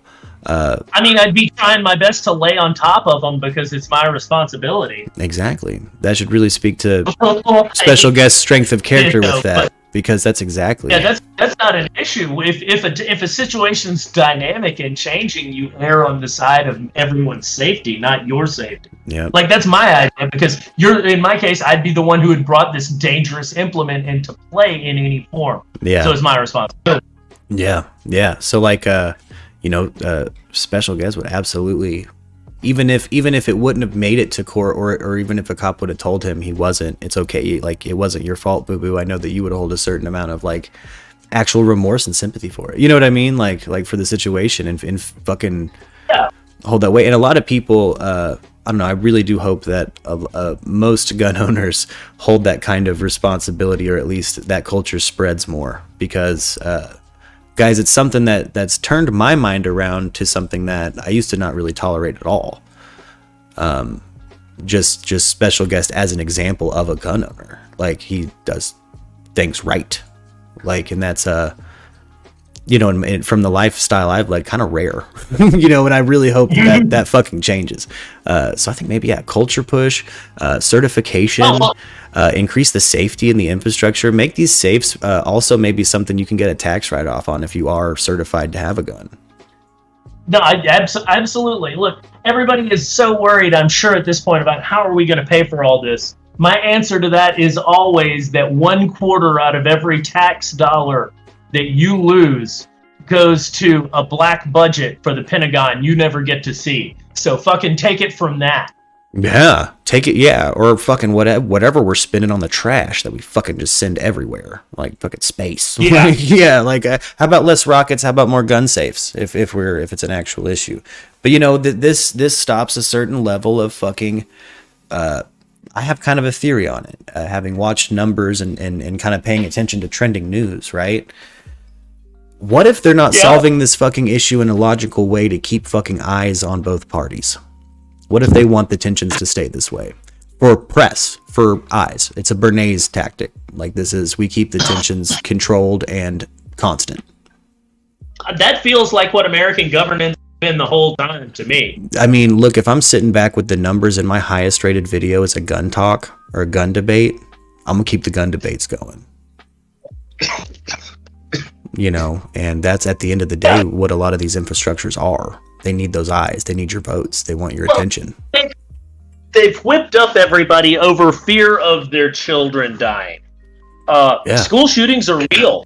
Like, I grew up in Mississippi before the Pearl, Mississippi shooting that happened right before Columbine. That shit is real. It happens. Unsettled children can get a hold of weapons and do horrible things. Yeah. You know? Yeah. And we should do something about that. Yeah. The appropriate way to deal with it isn't trying to ban the most popular sporting rifle in the U.S. Yeah, or exactly. to outlaw every semi-automatic weapon, as the last guy they tried to nominate for the ATF wants to do. Yep. We didn't ban Bugattis because Paul Walker died. You know? Oh, sorry. Say again? Oh, I didn't mean to interrupt. We didn't ban Bugattis because Paul Walker died. You know what I'm saying? Like, it makes about as much sense as doing that. You know what I mean? Like, just because there's examples of, outliers acting fucking wild does not mean that the tool itself is is anything more than a tool. And, you know, as we've kind of watched on this channel play out, very rarely is it a monster behind the person committing those actions. It's a fucking human. So it's, you know, at the end of the day, it's a human using a tool that's easily replicatable and easy to make fucking dangerous. Like, again, why I think it should be fucking, I mean, tax incentives. You could fucking, just with tax incentives alone, spur the population to be safer gun owners. Just tax write-offs. If you can prove you have a gun in a safe, boom, there's 100 bones or something. I mean, we're a nation that just did stimulus checks through the whole end of an administration. The end of an administration that was trying to get voted back in, granted, but I think fucker knew it wasn't going to happen. You know what I mean? Like, I think maybe the stimulus checks were to kind of lift a certain kind of veil. And notice we haven't gotten another one yet, even though people are desperately needing them. Oh, right? No, they're trying to get everybody back to work without having solved the issues inherent with the virus. Yeah. And that's, you know, I'm not holding my breath for the Biden stimulus. Yeah, I'm not holding my breath for it. I just don't see it happen. People have no clue how expensive mass shootings are. Proper safety measures would literally pay for themselves. Yeah, Jameson, agreed. Like, proper security measures would pay for themselves. Like, it should honestly already be in a fucking public school's budget.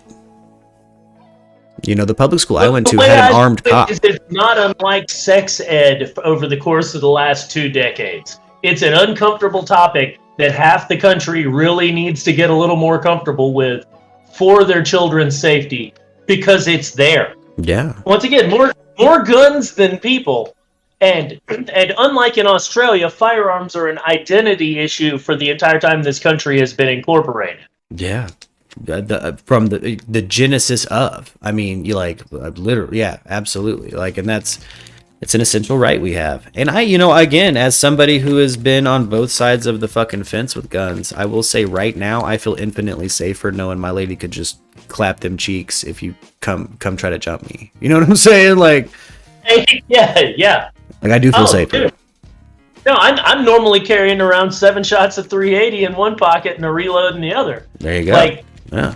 Just because I feel safer knowing that I have that available because I live in a culture where firearms are prolific anyway. Yeah. I feel safer not because I'm going to make the environment safer by using it. I have to choose to pick my shots because every bullet comes with a lawyer attached. Yeah. But if I don't have it, then I have no option whatsoever. Yeah. There's documentation and data taken from countries that are a little less developed as ours, but some of their teachers, like in these countries, they institute their teachers to carry a gun on them, and they have close to 0 school shootings. Oh, see, that's what I'm kind of saying. There's places, that's kind of that's Ted Nugent's point. There's places where there's open carry and there's less crime. Here's the thing. I don't want to limit the pool of teachers, so I would never want to make something like that mandatory. At the same time, if a teacher wanted to get certified to demonstrate competency and conceal carry, well, yeah, we should pay for them to do that. That's my mindset. I would consider it a safety tax write-off. Like certification. Oh, sorry, I didn't mean to interrupt you. No, you're fine. I was going to say probably not just certification. Maybe a little higher tier because you're only teaching and keeping safe all these kids. And that's only if you chose part 2. How do we feel about mental health background checks? I think that should be essential in this certification process we're kind of spitballing. I agree. I wish that I was on y'all's side on that one. I mean that. Yeah. Because I absolutely see the efficacy of that. Yeah. That said, it's very hard for me to square a constitutional right being based on a single person being capable of annulling that based on their opinion, professional or not. Yeah. Like, it seems like you would need a fair amount of redundancy in that procedure, right? Dude, not just like 2 doctors agreed. Like I would think, because we're talking about a constitutional right, if you're going to subject people to that, then you need a whole lot of doctors saying so. And I would say that's only if the person is predicated, only if the person is demonstrated an issue beforehand, based on the idea of innocent until proven guilty. Well, Well, the thing is that, like, as someone with bipolar, right, I have made the decision that I will never own a gun because I can't predict how I react in some of my episodes. But not everyone is as self-aware as I am. Well, so here's what I think the distinction should be, and we've set a legal precedent for this in some states, right? If you have proven to be a violent, disturbed, habitual offender, I think maybe those are the people that should be up for psychological screening to maybe push them through the process. If they have, if they're reformed, leave a hole for people who have reformed. But if you have violent, habitual offenses, you know what I mean? Like, if you're a habitual criminal, and that's something a judge can label you as. My father's been labeled a habitual felon. I definitely agree with that. I think that's in line with like, and I can only speak personally. I'm not a lawyer, I'm not a legal professional. In line with my feelings about how one should interpret the Constitution. Yeah. But I also, I believe the American experiment is one of freedom, man. It really is. I'm not trying to sound like some dude from Freedom.Eagle, but that is the fundamental context of America. Yeah. And if it works, then it's going to work because of that concept. Yeah. Well, if it's free, it's dangerous. Like, there's danger.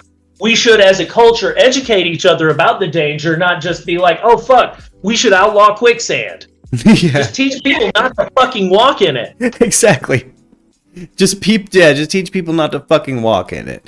How about campaign pushes for positive fucking healthy interactions? We don't see that. We also, as a culture that's, has such an issue with handguns, creates, a lot of media glorifying it. I want to see a lot more programming predicated on Ted Lasso, I'll tell you that. It's not even my show, but I like the idea that it's generally uplifting and not just a fucking misery fest. Exactly. Special guest turned me on to a show, Community, and like I've said before, guys, like in the many ways Special Guest has saved my life in the past, turning me on to the show Community and its overall positive outlook is one of the ways he saved my life. Like, there needs to be more programming like that. Absolutely. Like, it's fucking, even if it's gonna be misanthropic, don't make it don't turn a tool into a mythical fucking weapon. Like, it's not the Wu-Tang sword, it's a fucking gun. You know what I mean? So y'all were talking about training earlier while I was in the shower, and I just wanted to mention that I want more situational training. Yeah. To get your gun. Like, there's not enough situational training. Yeah, and it should come down to a county or state, like as to the degree, because each environment hosts different potential situations and potentiality, and that's something that you need to fucking test for. Much like with a car, like they're gonna take, depending on where you're at, they might take you down a country road, they might take you down a stretch of highway, but they want to make sure that you can operate that vehicle in the climate that you're fucking getting licensed in. Absolutely, I agree with that. Like, I mean, that makes sense to me anyway. I don't see how we haven't logically gotten there. It's one thing to target train and to learn how to use the gun properly, but it's also another to be in that real situation and knowing when to use it and when not to use it, that kind of thing. Yeah. I just feel like we need to spend some more time on what can happen around you and what's appropriate to use the gun, I guess. Yeah. I agree with that. I can tell you an anecdote from Jim Cirillo, who was on the New York Stakeout Squad in the 70s. It was in the middle of them having no budget, and so they were having to train new officers with reloads, and so at the range, they made them save all their empties, right? And they'd shoot at the target and then empty the gun into a coffee can. And apparently these new cops, the first time they get in a shootout, they go to reload and then lock up in the middle of the shootout looking for the coffee can. It's desperately important. And we, for the first time, like the type of technology exists if we just embrace it, but it's going to take a federal grant for every single, in America, local police department on up to get their own training facilities and allow the public to use them. Like, Damn. If we're not going to do that, you're not going to get that accomplished. That's the only way really to do it. You could not rely on that training to be consistent enough and to get funded otherwise. Not even just like police. It's people who have to actually do this real life, like they carry in real life every day. It's the regular Joes that need that more situational awareness. Well, that's the only way we're going to be able to get that training to them in a way that if we're going to make it a requirement that really can square with me is if it's provided available to the community. Well, it should be available at minimum for the police so that they have access to it, and every citizen should have access to that same training. Yeah. And it should be, once again, either tax credited off or whatever. Yeah. Maybe it goes to your local city tax, or it goes to your state tax, whatever. You know what I would be doing? I would be putting that on the first lady. If I was president, I would say, "Hey, what I need you to do is not a just say no, not a be best. I need you to promote healthy gun culture, and I need you to show that you spend time at the fucking range learning. I need you to propagate these classes." I would turn that over to my PR and do a massive cultural push. with my fucking platform to try to promote a positive, you know what I mean, to promote the positive like exercise of guns. The only solution to my mind is to create a cultural shift where people who misuse guns are treated like the biggest idiots we have ever seen. Exactly. Don't be like, a sloppy Steve and fucking drop your... Yes, exactly. Exactly. That's what I would do is I would go full Bernays on that issue. Like I would go full Edward Bernays on that issue. Imagine a Jerry and the gang go to the gun range Seinfeld episode.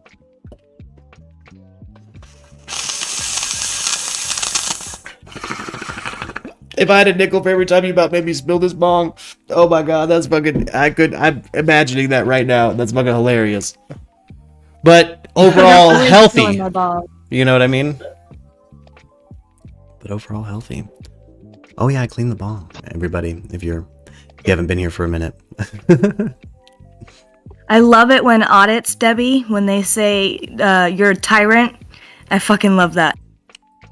It shows how much training officers need just to learn the law. Oh yeah, when they're doing audits on cops and stuff. Yeah, that's... Dude, I love watching auditors.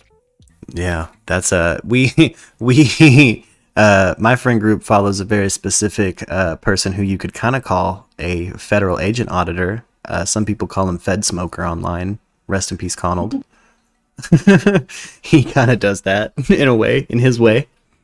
Do you guys want to see some Conald? Do you want to hear who I'm talking about? Yeah. Because he's truly a delight. He's no longer with us, but he was... You know, if you could just imagine Alex Jones actually on a bunch of meth, that's Fed Smoker.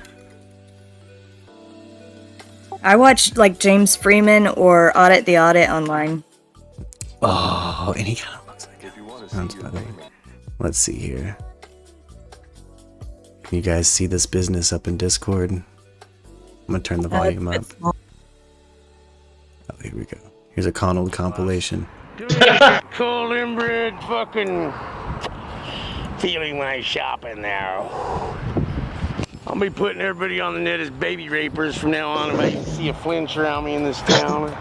Just so everybody knows, like when you pop in the chat hot with that anti-vax fucking Jews are drinking baby blood, like I just imagine you're saying it like this man. Like I just imagine you are Conald.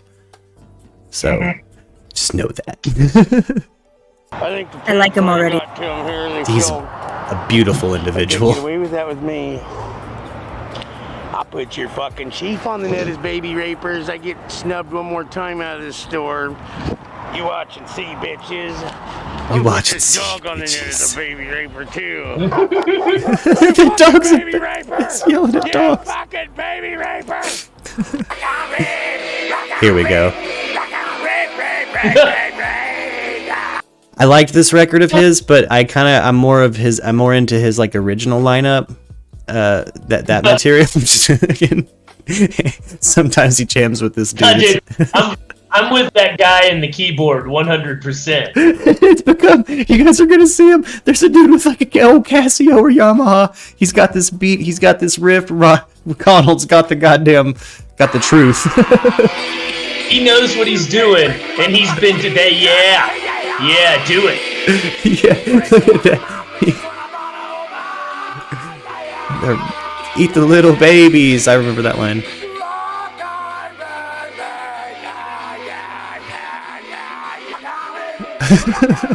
Like, Donald is the demon that possessed Alex Jones. Used to love sharing these videos and saying things like, wow, InfoWars took a turn.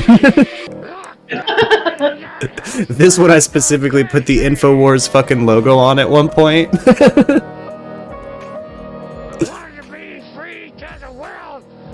You fucking bit through a cigarette. You know how drunk... I've only done that hella drunk. Like, bit through a cigarette or just straight lit and smoked the wrong end of a cigarette. Oh. Lit and smoked the wrong end of a joint before. That's... Oh, you lit the crutch and shit? Where it's like, it tastes like... This joint tastes like shit. Yeah, the freaking, like... I'll put, like, a little cardboard tip in it. Yeah. Just burned through the clutch. You fucking had to poke a hole in the top. You're like, damn, why did they make the mouthpiece so big? And when this ain't no pull for shit. That freeze frame, he looks like he's gonna tell you to skate or die. He does. This is yo, man, ska fans are looking rough nowadays. This is what melodica-based projects are up to. This is rough. I'd hate to see the didgeridoo crowd right now. I just came in to hear something about a melodica. What the hell? Oh, we're talking about Connell, our favorite federal agent auditor, if you will. He fucks with federal officers, like security guards mostly. Supposed to secure.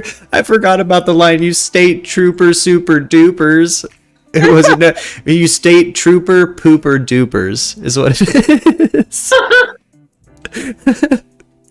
Hashtag rest in peace, Fed Smoker, man. Oh, I was so bummed because, look, special guest got a, I say very similar Crown Vic, but that's not accurate. My Crown Vic is much cleaner. Much cleaner. It's not accurate at all. Yeah, Connell looks like he moonlights busting ghosts and hacking or something. Like, yeah. He lives out of a Crown Vic, an old cop car, and he is nut. He's going around busting cops, going to city council meetings, getting kicked out. He's also a tattoo artist. We're gonna find that out in this compilation. Oh, I didn't realize that. He did. There's multiple like meth head ladies that have put out videos of him like, yeah, show him the ink, and she's like, thank you, daddy. And he's like, yeah. So Connell used to blow backs out too. Look here, we're gonna arm wrestle. You're gonna make me feel What does that mean? He used to get laid. Okay, that's what I thought it was. Machine is the penetration for the new generation. Do you like the hesitation in my question? Yep. Like, what is what's that mean? Janis Joplin used that meme Angel shared forever ago. It says, fucking her. Hey, daddy. Him. Or was it me? A little shook. Hey, sport. Like, I don't know what to do when people call me daddy, like, in a sexual way, in a genuine sexual way. It's like, It took my husband and I a little while to get used to it. Like, hey, sport. What's up with you, troublemaker? I don't know. to live out here. I wish I could have. Real quick, did you guys hear what this lady was saying about his tattoo gun? Hold up, check this out. Your tattoo machine is the smooth penetration for the new generation. Thank you very much. I really enjoyed you in the park, and Janis Joplin used to live out here. I wish I could have fucked you under the tree instead of on the curb last night, but we had fun anyways. I wish I could have fucked you under the tree instead of on the curb. But we had fun anyways. Oh, here she is. This is some of his tattoo work. He's not bad. Look at that shading work. You Herkster. You bet. Thanks for watching my bike fed smoker, kids. Look at it over there. My bicycle fed smoker still running. My good old buddy doesn't want his dead. He had a bicycle for a while. I won't shoot him no more. He has true goblin energy. Yes, he is a chaos. He is chaos incarnate. Yeah, you don't want to look at that bicycle too bad. Mike's wicked. But he's one of those cases where it's like he didn't have to go this crazy on meth. He did that for us. He's worried about us. And the government. Like that brain cell was burned for you. Out there, the viewer. He doesn't like it. He's going to pick up my bicycle now. Hey, sir, that's my bicycle, man. That ain't your bike, bitch. He just knocked... What man? What'd you do that for to my bike? Push my bike over. Sometimes people are rude to Connell. He said he was FBI, and he dropped my camera. I cannot imagine. Then he said he's gonna kick my ass on record with my tape recorder. He said he was. Why would they hurt this sweet butterfly of a man? Cut to him chomping a cigarette in half with his own teeth and screaming baby rape. Like the fuck, dude? Turn this guy in for breaking my camera. Put a chief of police in. But for real, it's a topic we've talked about on the show before. Adrenochrome. I really do enjoy that conspiracy as a conspiracy. That like we talked about it on was it the day shift or was it earlier on the swing shift? We talked about Prince Charles. Like, just so you guys know, that's what Connell's out here fighting for. Oh yeah, he's trying to stop the people utilizing your baby's blood. Yeah, like he's genuinely out there. He got that same cause in mind. Is he going about it wild as fuck? Yeah, but I don't think he does anything that's not wild as fuck. Like, that's all he does. He's the guy that, if you don't do anything I wouldn't do, and you're just kind of like, what is that? What wouldn't you do? Yeah, what wouldn't he do? Don't do anything. I could imagine being told that by Connell. It's kind of like when my dad would say, don't do anything I wouldn't do. If you do, tape it. Yeah. Like, if I think of something, I will. I fucking have to at that point for the fucking gram. Our family's was... Oh, crap. Hey, I've lost... I got a few different sayings that are stuck there on the gangplank of Noah's Ark sometimes. That's... Tuesday is Pick on Dad Day, but we never remember on Tuesday. Oh shit, so you make it up on Wednesday? You make hump day bad? Any day, man. We pick on my dad all the time. My dad would say, I set the perfect example for you. Do absolutely nothing I did and you'll be fine. That's, yep. There you go. Don't do any of that shit. That's kind of how I talk to my oldest nephew if I'm ever telling him stories about me when I was his age. I'm like, I had this and this and this. He's like, or he'll say, is it true? He'll hear from his mom, my sister sometimes, like, is it true this or that happened? And I'm like, whoa, before I confirm or deny, never do that. And yeah, that shit happened, but don't do it. Don't ever act like that. Don't come in here. I love making myself an example for my nieces and nephews. Yeah. It's hard because I've never been in any, like, legal trouble or anything. There's a certain amount of privilege I held from the place I was at, no matter how squirrely my life got. And that scares me. I try to keep that in mind when kids, especially like my nieces or nephew, are like, is it true this and that happened? And it's like, well, yes, but you got to understand the only reason I'm not in as much trouble as your grandpa or your mom is because I'm fucking lucky. Like, it's just luck. Like, there's, like I'd mentioned earlier too, like when we were talking about Jahar, the Boston Marathon bomber, and his, was he actually involved, or did his family kind of wrangle him into some shit? Like I've done some shit that's like my family wrangled me into, and I'm just really lucky. I could be fucking sitting in jail for shit I didn't even realize I was doing, like it's a fucking weird ass topic, but I'm gonna keep rolling on Connell. I kind of got a little stoned, guys. We're at the end. We're getting toward the end of the swing shift, baby. So Papa's gotten loose. I'm hella pumped to fucking order this. Hey, wait, hold on, everybody in the Discord with me.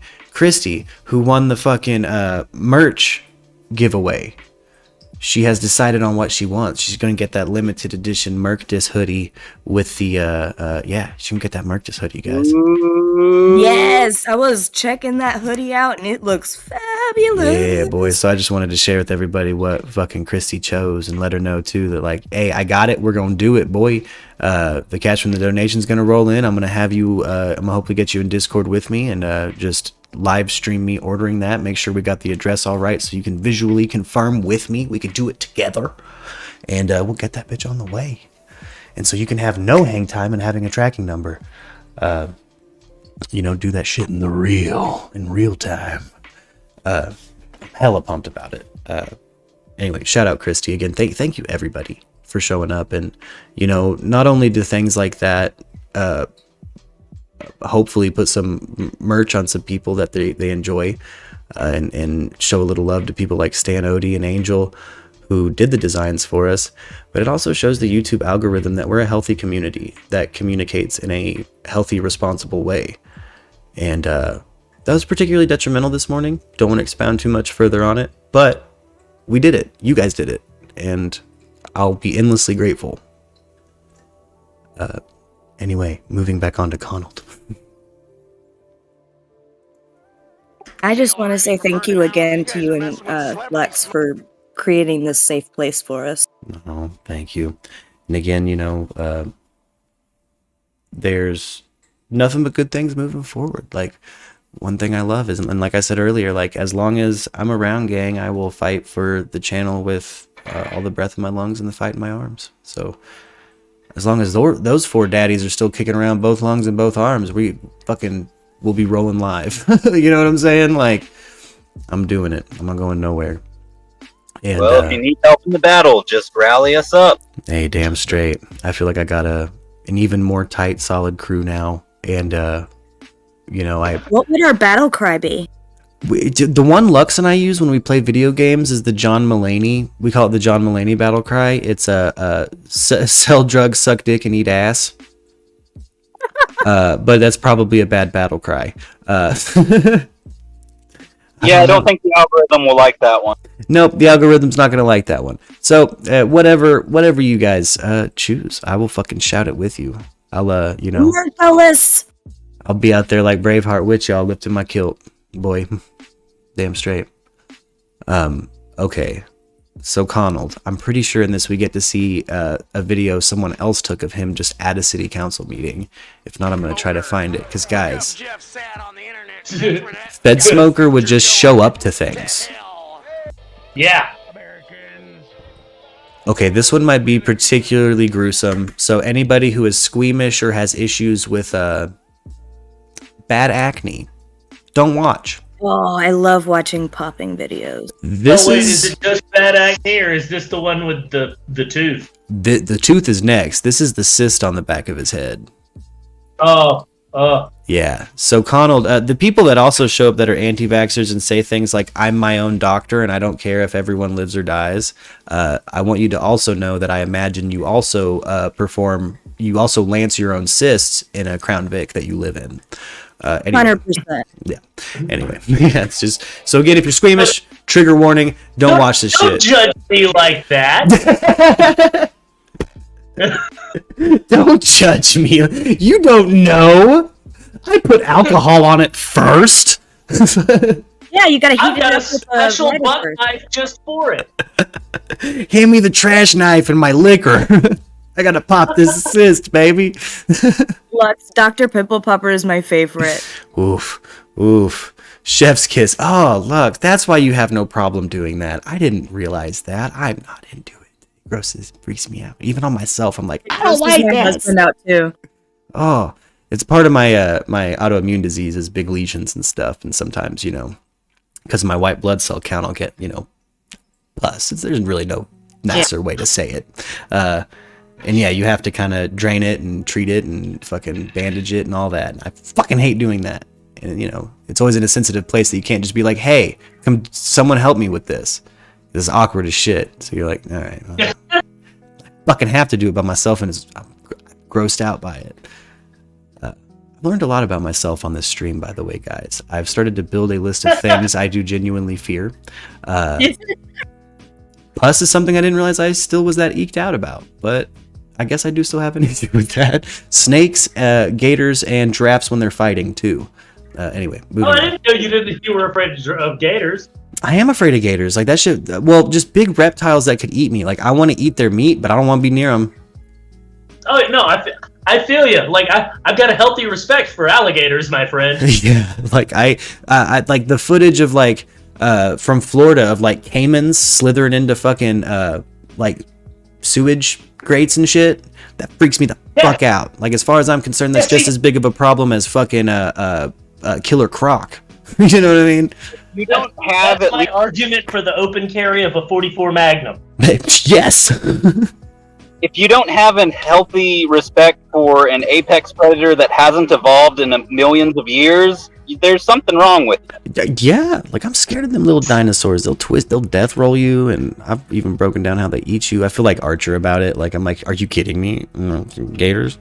That's why I was surprised. Like early on in the channel, kind of popping off, people like Dusty and Johnny showing up. Like gators aren't that bad.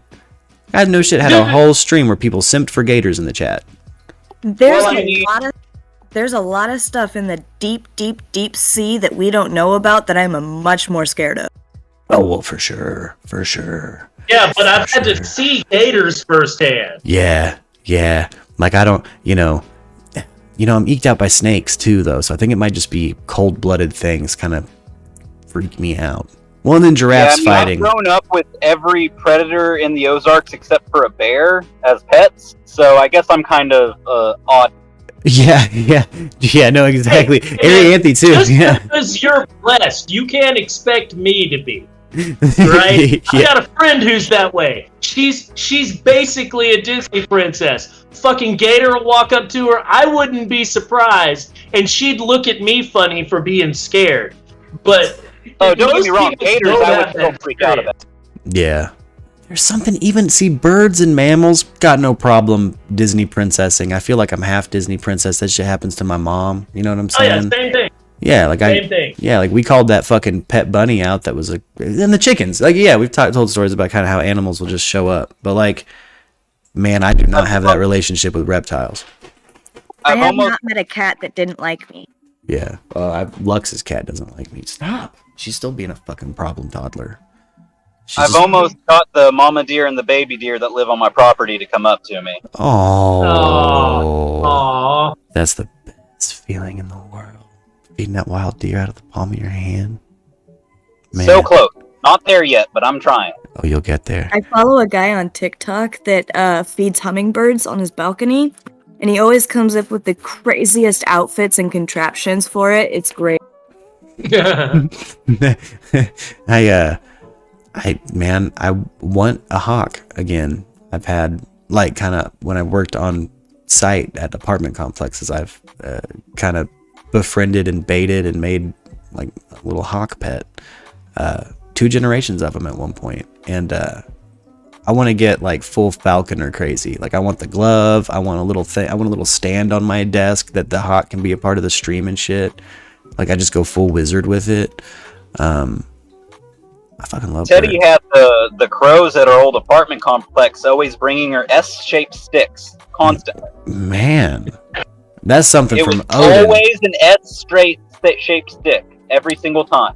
Man, I'm convinced shit like that's from the old gods. That's a message from Odin. You know what I'm saying? Like, no, she did a ritual shortly before it started, and it was to Odin. That's the creepy thing. Yeah, no, that's was it Hugin and Mulkin? That's his crows, man. Yeah, Hugin and Munin. Yeah. When my baby mama was pregnant and something was wrong, or even after that, while I was just working at this apartment complex, there were 2 big daddy crows, and I swear to God, like, there'd been multiple times where they're just laughing at me from my golf, like they're on top of my golf cart when I'm going back to get back to work. Oh, that's definitely them then. And and so like they're laughing at me, and I'm like, well, what the fuck? But my thought would like almost immediately turn to baby mama, like something's wrong, and I would peel back home, and sure enough, she'd be crying, or something happened, or there was a death in the family. It was multiple times where it's like crows laughed at me, and it gave me the thought to go check on her. And there was something wrong every time. And when we did Ancestry, she found out she's like fucking 90% Viking. like it's my son's got a lot of conquest in that fucking blood, boy.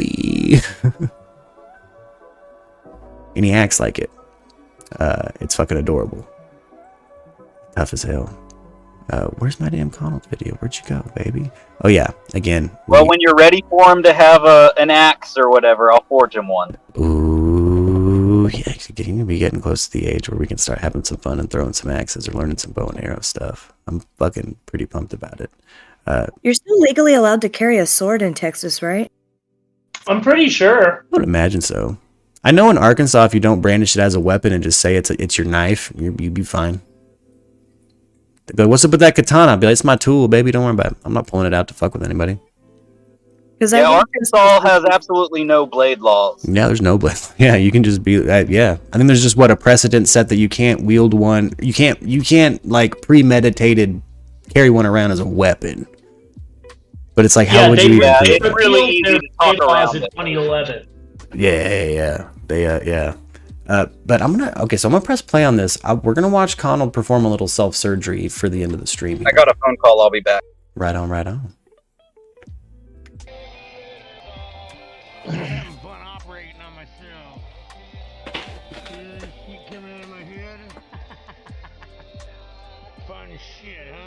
Nothing like blood and shit like that, Americans. Makes you feel alive. Yeah. It does bother me that he's not cleaning it up. Oh, and like smoking a cigarette and jamming some like Creed or some shit. I might keep the volume kind of low just in case he randomly jams some fucking Nickelback or something. I think that he's not a big subscriber to Germ Theory. Got that herd vaccination, boy. Got that herd immunity. Because when you talk, you get rocked. When you talk, you get rocked. Police away 10 years ago. And ever since then, I've been drilling cops on these little chips and tapes. Look at these ST Thousands cards. of tapes and chips throughout 10 years, say. Cruising around the country. Donald seems like the type of guy that if he dropped his food at an outdoor restaurant in Calcutta during the rainy season during a soccer riot, he'd still pick it up and eat it. 100%. Special guest, I need you to convince me right now to not make this still right here the next Murk album cover. Dude, I would love to make a tribute to Donald. He does all the easy to just say this. Can we call it Long for Con? Yes. Yes. That's my favorite thing about Donald. His name is Long for Con. Get it? Oh my God. Oh, but look at him. Yeah, that or just something simple like tunes. It just says tunes with this picture. Oh, I fucking. Did you guys see that Joe There'll be a track Rogan? called Tunes. Did we see the Joe Rogan? Which one? G? You see that Joe Rogan fucking obliterated Sanjay Gupta? I laughed yesterday? so hard. Dude, I laughed so hard. Sanjay Gupta from CNN decided to go on Joe Rogan, and Joe Rogan lit him up from every direction and exposed the fuck out of CNN. Holy Like, you need to go watch this right now. Holy Like, it's shit. It was as wild as that Jon Stewart on Colbert thing. Dude. Second. You said it was on Holy shit. CNN, so it's it's I'll post the link in Discord. Hold on, pull this. Hold on. Let me see. Okay, it's in Town Hall. Oh, yeah. Hold on, let me pull up the. I've got right here clips of it from the news that I can actually play on air. There's something else going on. Oh, If you okay. Don't go to the CNN one because they lied. Oh, really? Yeah, no, I watched it, then I checked out the CNN coverage, and they edited it in such a way that it takes all the sting out of it and makes Gupta's right. name reason. Oh, okay, good. What I've got on right now is the Fox News one. Joe Rogan it's Fox, I'm not going to call them reasonable. This is fucking great. Let's see where we go. Hold on. I want to hear just at least a few sound bites of this shit. A lie on a news network, and it's a lie that's a willing. That's a lie that they're conscious of. It's not a mistake. Yeah. They're unfavorably framing it as veterinary medicine. Well, the FDA put this thing out. You saw that. Did you see that thing that the FDA put out? What did the FDA put out? It was a tweet, and it was snarky. I admit it. They said, "You are not a horse. You are not a cow. Stop taking this stuff," or something like that. Why would you say that when you're talking about a drug that's been given out to billions and billions of people? A drug. Can you turn it up in Discord at all? The inventors of it making I've got it up as loud as I can right now. It is kind of a quiet video. Yeah, a drug that has been shown to all stop good. viral replication in vitro. You know that, right? Why would they lie and say that's horse dewormer? I can afford people medicine. Whoa. This is ridiculous. It's just a lie. I don't think anyone is But don't you think that a lie like that is dangerous on a news network when you know that they know they're lying? You Yeah. know that they know that I took medicine. What they did was the press really ran with the horse dewormer part of it, and while we made jokes on the show on this show, what the story was and what Arianthe reminded me was the issue, why it started off being attached to the fucking dewormer issue in the first place was because so much of it was being reallocated for human use that people like Arianthe who need dewormer for her goats couldn't get it. Like there wasn't enough of it. You know what I mean? And then it turned into this. You know what I mean? Which, yeah, you know, I mean, again, the more you look into it, the more Joe is right. It is an absolutely something that doctors give, and there's been plenty of primary care physicians who have been giving it to their patients. And again, if you pay your doctor and you trust their care and they give that to you, that's, hey, word, that's you. Okay, I'm glad you have a doctor and insurance. You know what I'm saying? Like that's your freedom of care. That should be up to you, man. Yeah, like, that's your body. Yeah, that's your freedom of care. You get to make bad decisions. Like, and I'm not trying to say it's a bad decision. Yeah, I'm just saying, like, you get to make bad decisions. You get to choose who to trust, even if they're not the best doctor or don't agree with certain authorities. Yeah, like, holy shit, man! So many other countries. You gotta watch that entire podcast after you get off here. It is fucking. You see, and this is the thing. Dude, like, he annihilated. Annihilated him. Completely, and I think it really shows. Like me personally, like I don't trust any sort of big media. I don't trust Fox. I don't trust CNN. Fox will make you fucking angry and want to revolt against your country, and make your blood pressure go up. Yes. CNN is just like fucking. It's just, man, it's hard to actually know what the fuck is going on. CNN's looking out for CNN. Well, I feel like because I mean, you've heard a lot. I don't know if you guys have looked into like George Soros or all of these quote unquote rich elites, which I don't like calling them that. But I think that this is playing out exactly like people used to talk about it in like 2009 and 10. A lot of conspiracy started surfacing that these rich elites were going to make people so busy fighting with themselves that they wouldn't be able to revolt against their government. And what's going on with Fox? Yeah, because Fox and CNN is making people go against each other, race baiting, and just dividing people over gun laws and also race issues, all sorts of stuff. Yes. And we live in a time now. I have never seen this before in my life. And Mark, you grew up in the 90s just like I did. Mm-hmm. We live in a time. I remember a time when you could go out and have fun and never be afraid to say anything, and everybody just got along. Like nobody was has there ever been a time where you have to constantly look at the news and be like, what the fuck is true or not, and you can't talk to your next door neighbor because you don't know what side they're on?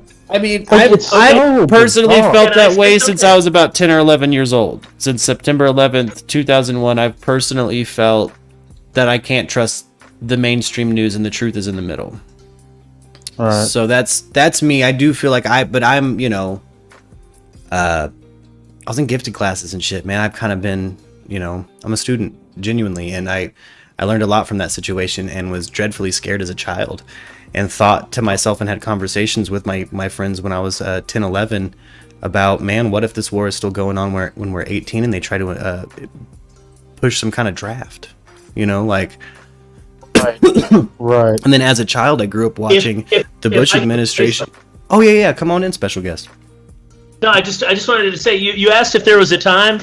Man, I spend a lot of time reading with an emphasis on espionage, which ties to disinformation, which is what I believe we're having to deal with right now, is an astounding amount of controlled corporate disinformation. Mm-hmm. Right. I don't think there's been a time since the advent of the radio.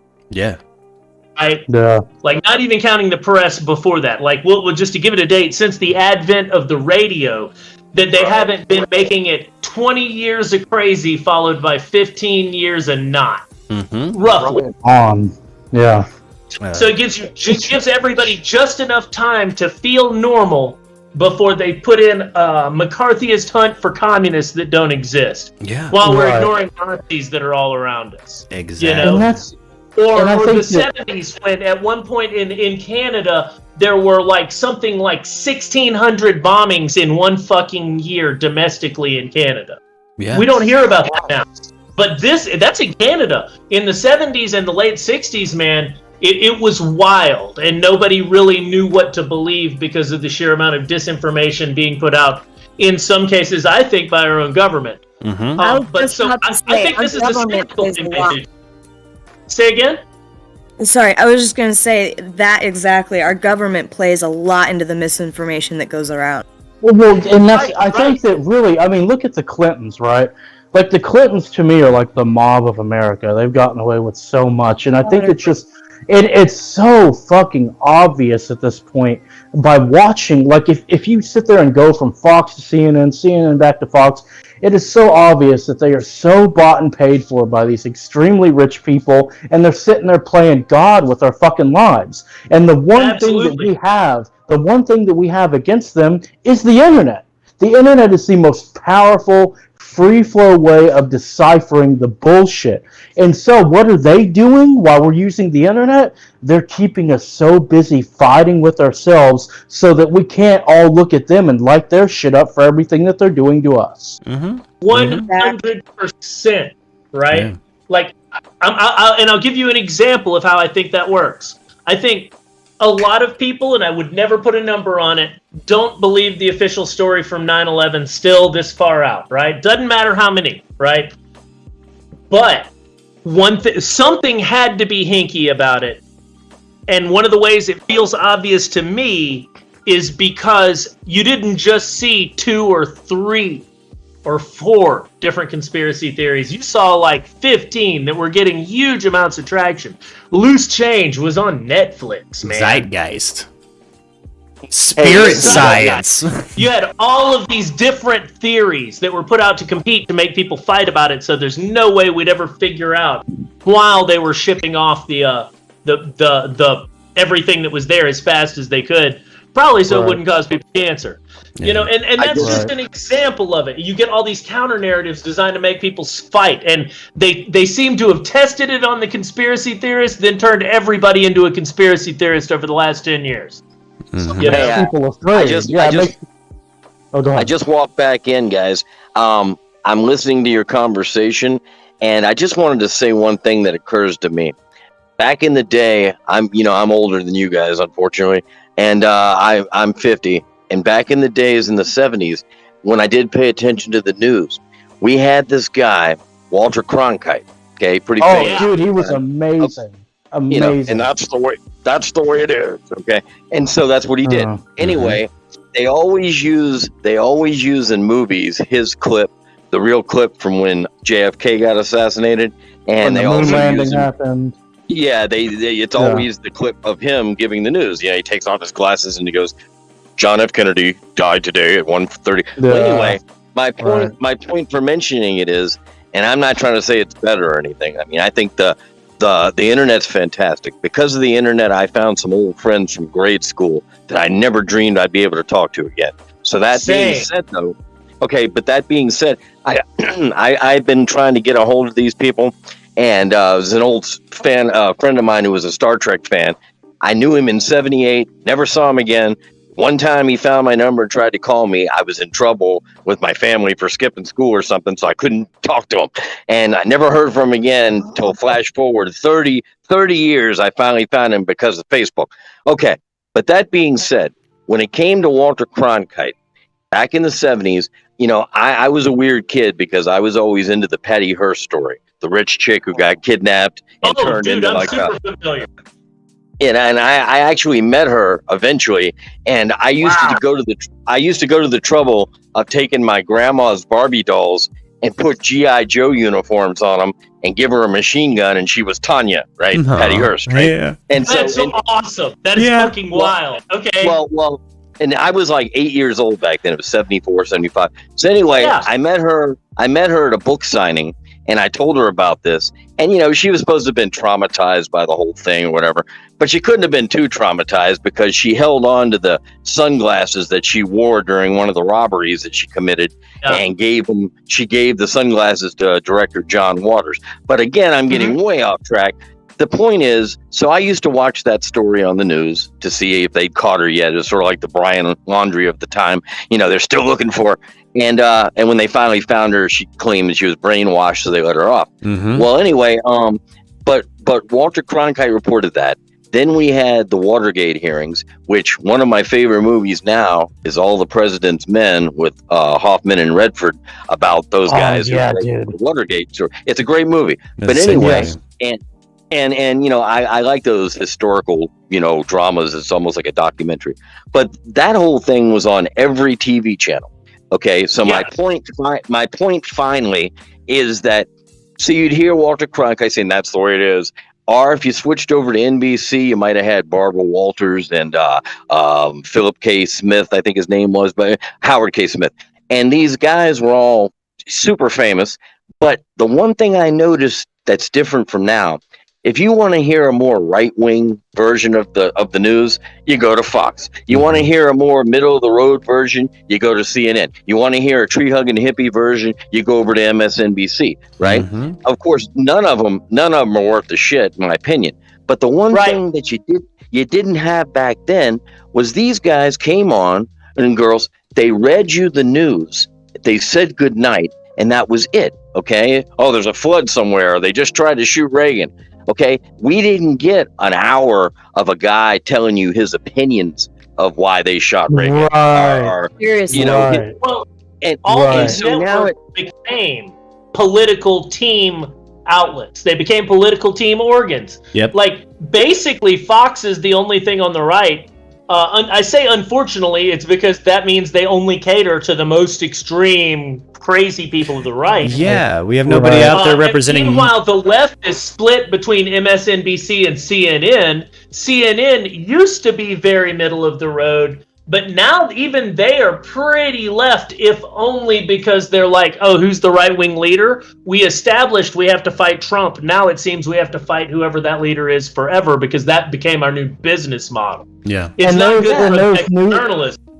Absolutely. ABC, CNN, there's no objective journalism anymore. It definitely was. It was better in that it assumed that America had the ability to figure out and make up its mind without analysis. You know, they made analysis their own discrete shows at that point, and that allowed people, I think, just mentally, they were raised with a concept of the news is presented objectively, and analysis are people who have an opinion and thus a side really on it, and they're arguing for it. There's none of that anymore. Not to cut you off on that, but you were so right. And then on top of that, I saw something that was pretty disturbing the other day. Well, first of all, I had seen that DVD, the documentary about Outfoxed, about how the little dirty tricks that Fox would do. Like they'll say some are saying this or some are saying that, and they went through, and some people, it's not important, but they basically were showing some of the shady stuff that Fox did. But the other thing that I saw that was really troubling, so you think to yourself, okay, well, I'll just ignore those big media outlets, and I'll just watch my local news, because all that really matters anyway is what the weather's going to be like here, or, you know, maybe a local murder or something. So I'll just watch those. Unfortunately, according to what I was watching, it might have been John Oliver or somebody, they say that there's a media group, who actually owns, like, you know, I don't know, half the country's television outlets. Yes. Yeah. They're all owned by the same parent company. Yeah. But they've even gone further, and they've actually sent these what would you call them? I guess they just random news stories that tend to lean towards the right in most cases, but I'm sure it could be done the other way too. But they would send these around en masse to all the local channels that happen to be owned by this company. I can't think of the name. And they demand that they play those at some point during the local news. And so you're even getting a political slant, is what I'm saying, during your local news. Yeah. You can't 100%. Escape it. Yeah, affiliates and stuff like that. Like lot, you know, there's not a there's not even a dichotomy really of different of different wires, like news wires. And those guys are all talking heads that read a script straight off of things like the AP wire or the Reuters wire. You got me? Right. I think there's 3 international news wires, period. And they just say whatever it is every day. Nobody out there is a classic reporter that's an investigative journalist. They got rid of those.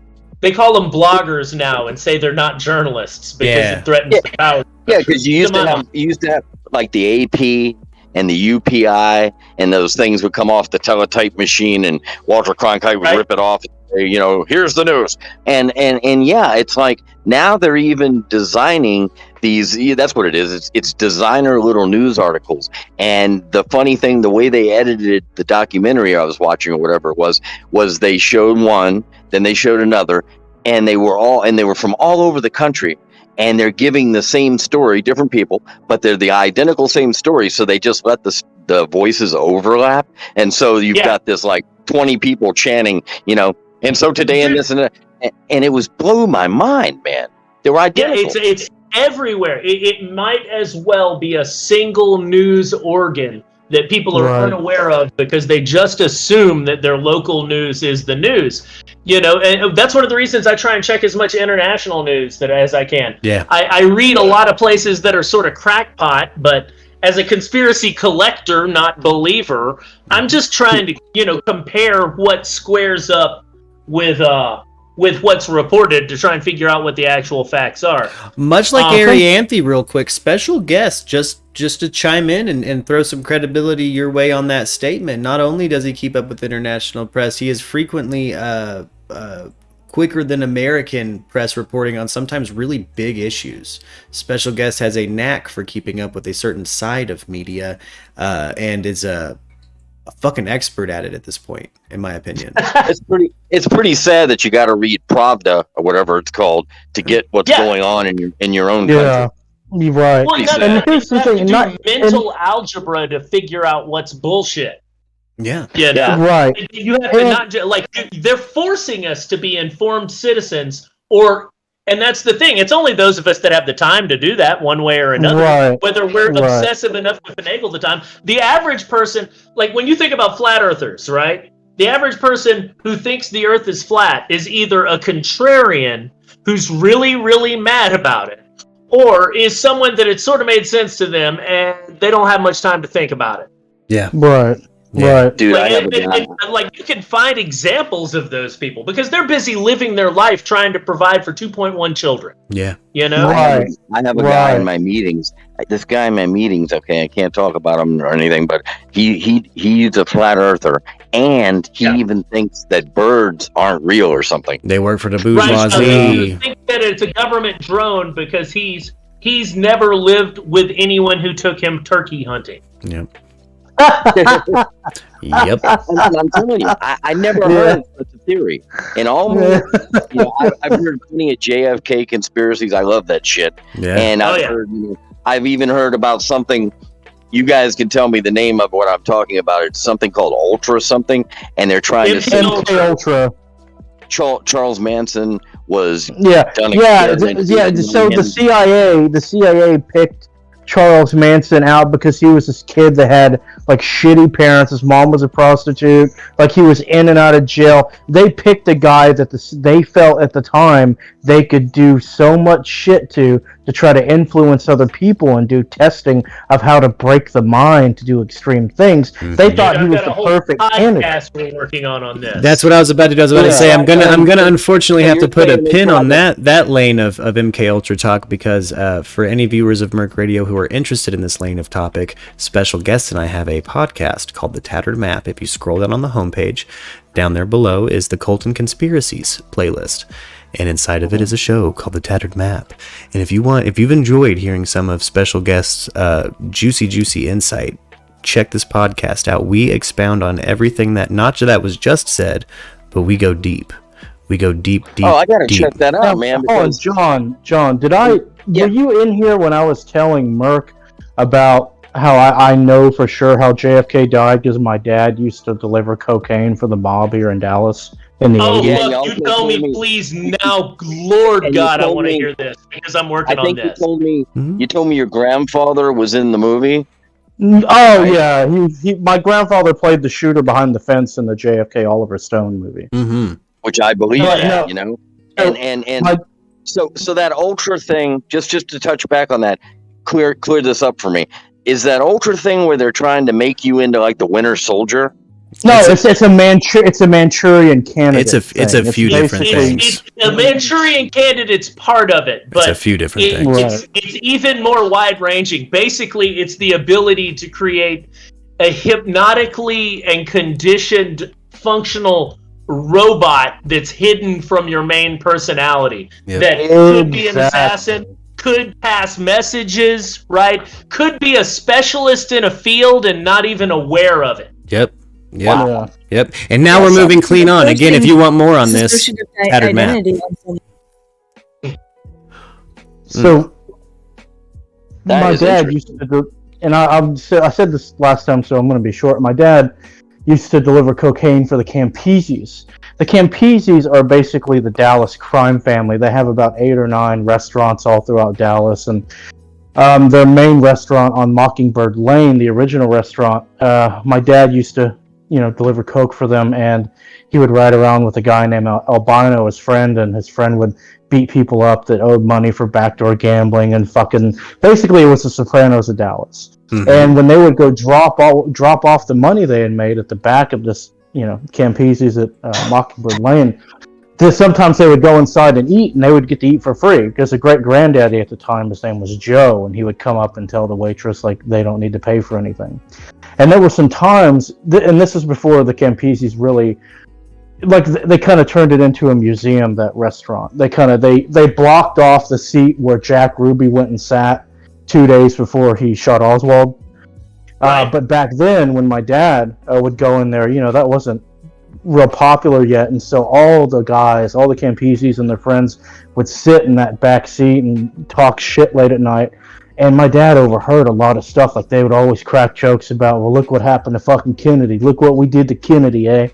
And the thing is if you really think about it, and it's so easy to see this, but it's been so misconstrued with conspiracy, what really happened is that the Kennedys were mobsters. They were bootlegging alcohol. They were basically selling illegal drugs, and that's how they made all their money. And then the mob put the Kennedys up in the office. They rigged the elections and put them in the office thinking that, 100%. Hey, these guys are going to take care of us. And as soon as they got in office, Bobby gets a power trip and starts busting Jimmy Hoffa's nuts and all these other people, putting them on trial. So the mob's like, fuck this, dude. We need to whack these guys quick. Look what they're fucking doing. And so, they planned it in Dallas. And all Lee Harvey Oswald was this weirdo fuck that was an attention whore. He wanted to get all the attention he could. And so that's why he defected to Russia. He thought that would, get him attention. And then when he hated it over there and he had this wife and he came back home, he was expecting there to be cameras all over the airport terminal. And they're going to be wanting to interview him. Whoa, the Russian defector. And so anyway, he's this really narcissistic guy, and he would go hang out at Jack Ruby's nightclub, and they eventually let him sit in on some of their, late night meetings whenever the place would close up. And that's where they were planning to kill Kennedy, because Jack Ruby was very deep with the mob and Dallas cops. And so they realized, hey, this Oswald guy's kind of nutty. How about we do this? How about we make him think he's going to do something really important? Like we're going to tell him to wait for a phone call downstairs. We're going to say, hey, as soon as you get that call, you go up there and grab that rifle and take John Kennedy out. But what we're really going to do is we're going to do this fucking job, and then we're going to get the fuck out of there, and I'll pin it on him. And that's exactly what fucking happened. It was a mob hit, and Oswald was just the fall guy. I'll tell you this. My interpretation takes that into account, but has more involved. And one of the reasons that I don't think that Oswald was just a patsy has to do with his wife. If you look at his wife, and you look at the era, right? It's ridiculous to think that anybody who had already worked on a U-2 radar base, which means that he had top secret, like above top secret clearance at that point, right? Anybody who could go over there and then just decide to come back like it was no big issue, and his wife is the daughter of a top KGB colonel. Wow. Yeah. Yeah, there's a lot more to the higher levels of that more assassination. Than just some dumb fuck. And keep in mind, the mob, including the Dallas mob, has been utilized by the U.S. intelligence apparatus. Like, the thing that people forget is that the intelligence apparatus, the DEA, didn't come out of nowhere in 1972. it was for 4 years before that, 8 different agencies, including the Bureau of Narcotics and Dangerous Drugs, that happened when they split up the Federal Bureau of Narcotics. But that was a domestic spy agency with powers the likes of which nobody would tolerate today. Right? Right. That's why people say narc with such fucking disdain. Yeah. Right. I thought it was so interesting that Oswald was like going to Mexico and Cuba and all these places. He would go to the U.S. embassy to see if he would have conversations with their representatives to see if he could get into the country. Bureau of Narcotics, right? If they could have people going over to Afghanistan during that period to look into heroin in the Golden Crescent, they're international enough to be going to fucking Mexico, where all the heroin started coming from immediately after they cleaned up the French Connection and got the Corsicans out of the scene. And who's involved at that point? All of the classic mafioso, not having to compete at all with the fucking Corsican French mob anymore. It's just the Italian. Right. A main line from Italy directly to our fucking Nixon coast. loved that mob. Yeah. Isn't it true? Yeah. Isn't it true that they also had something to do with the death of Marilyn Monroe? Ooh. I absolutely believe that some part of the apparatus did, because I think that she was going to come out about possibly having done narcotics of some type, as they would have called it at that point, some sort of drug. It might even have been LSD with fucking. And I know that sounds crazy, but there's that's one thing that's part of our podcast. Yeah. I heard rumors. That sounds great. Because I understood that she was going to go forward and reveal that she was sleeping with both of the Kennedy guys, and so she called him on the phone and was all depressed and said, "I'm just going to have to tell everybody." So they said, "We got to shut her up." So that's what I'd always heard. Dude, I could believe that. I'm not somebody that thinks that just because Kennedy did some good things that makes him a good person solely because he was affable. Oh yeah. No, we know for certain some things that I know the Murkies wouldn't allow in our community. You know what I'm saying? That John F. Kennedy was getting down on. So, faux show. Yeah. So, do you guys think his that dad was a damn Sirhan... Nazi supporter? Yes. Yeah. Yes. Yeah. Do you think that Sirhan was a Manchurian candidate? Man. I'll put it this way: if I had to bet $50 and we could ask a quantum computer that could tell us yes or no, I'd bet that $50 yes. Yeah, I would too. Yeah, because he has no recollection. And if you watch his jail interview, he's telling the truth. He has no idea what the fuck he did. Like he says, I don't. Who? Say what? Darren Brown, he's a mentalist from England. The scariest man on earth. The scariest living man on earth. Yeah. That man scares the shit out of me. I'm not trying. This is related. I promise. Yeah, that man can make you guess. That man can. You could write down on a piece of paper what you want for motherfucking Christmas, and somehow that motherfucker's already got it in a box, and he's manipulated you writing what you wanted. He's somehow changed your subconscious wants. He's that good of a mentalist. He will. I think I've been a hypnotist for about 10 years now. I've studied Milton Erickson. I've studied Darren Brown. I studied a guy named David Snyder. And it's what's called conversational hypnosis, right? And you can believe in it or not. I just urge you to look into it, But I believe, based on that, and based on having studied as much as I have about MK Ultra, that that I believe they believed they could. Yeah. Hey, you know what? I think that's the guy that I saw on a show and years ago, and he was an English guy, and he was able to go to a horse track, and he would tell the person who's taking your ticket that he can make them believe, like using the Force, right? These are not the droids you're looking for. He would say, "This is a winning ticket for $1,000," and the guy looks at it and gives him the $1,000. But yet we see it's not a winning ticket. But he used the power of suggestion. The other thing I wanted to say real quickly was those guys I told you to check out called the behavioral panel. Yes. It's funny, they just posted the other day an interview they did with Sirhan, and they did an analysis of the interview. And for all intents and purposes, they said that everything he had to say checked out to be okay. Yes, and to be honest, yes. They are one of many legitimate institutions. He was activated. I believe so. I believe he's beyond what's called hypnosis susceptible. I think he's as hypnosis susceptible as a person gets. And he was open, and they presented a context that made, within the context of what they were doing, it seemed harmless, right? Yeah. And once they got him in a deep enough trance, man, like, have you ever dreamed? Did it make any sense? Your brain has like 8 hours a night of that type of logic. I put you in a deep enough somnambulistic trance, you go into thinking in terms of dreams. That's your closest analog. And then I do the equivalent of what you and Cameron might have called psychic driving. I repeat you through a scenario to condition you, right? Right. Mm-hmm. And then after you're conditioned, I give you a post-hypnotic suggestion, and assuming that I've given you a scenario that you think is appropriate for you to act that way, that's not against your moral compass, right? You're going to do that. And if I've conditioned you to think that based on this scenario is something that you would have to act, you would feel morally compelled to act out, you'll do it. Yeah. Right? Yeah. Could you possibly take the desire to smoke away from me? It worked for my dad from a hypnotist, and that's specifically what got me interested in it. That, and there was a hypnotist that they used to do a roving show where I'm from, and they'd book him for the school. Mm-hmm. Like, no joke, we go to a fucking pep rally that had Ray Beam. Yeah.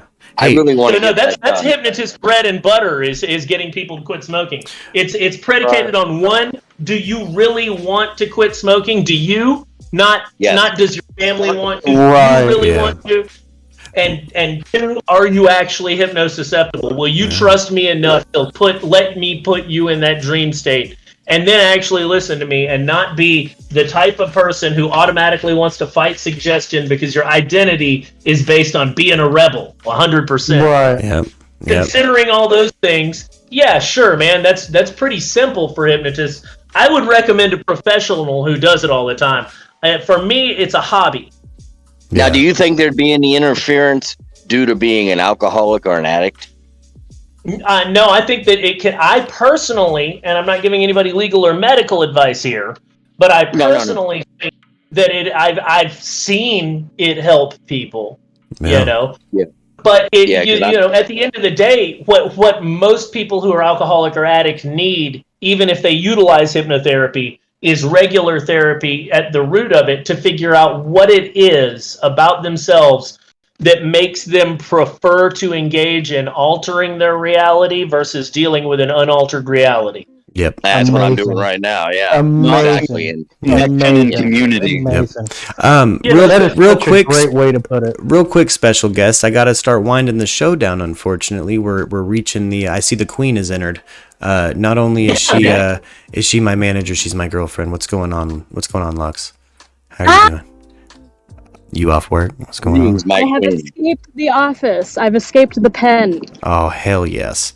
I'm on my way to the bus. Real quick, I want to see, special guest, would you be opposed to maybe fielding questions if I set you up a voice chat channel in Discord on hypnotism in particular? Yeah, I mean, just guys, keep in mind, it's a hobby, right? Like, I took some classes, but I wouldn't necessarily recommend classes because, well, I think that basically different people hypnotize different people different ways. I think genetic familiarity probably also plays into that. How I think about it, you know. You can't hypnotize yourself, right?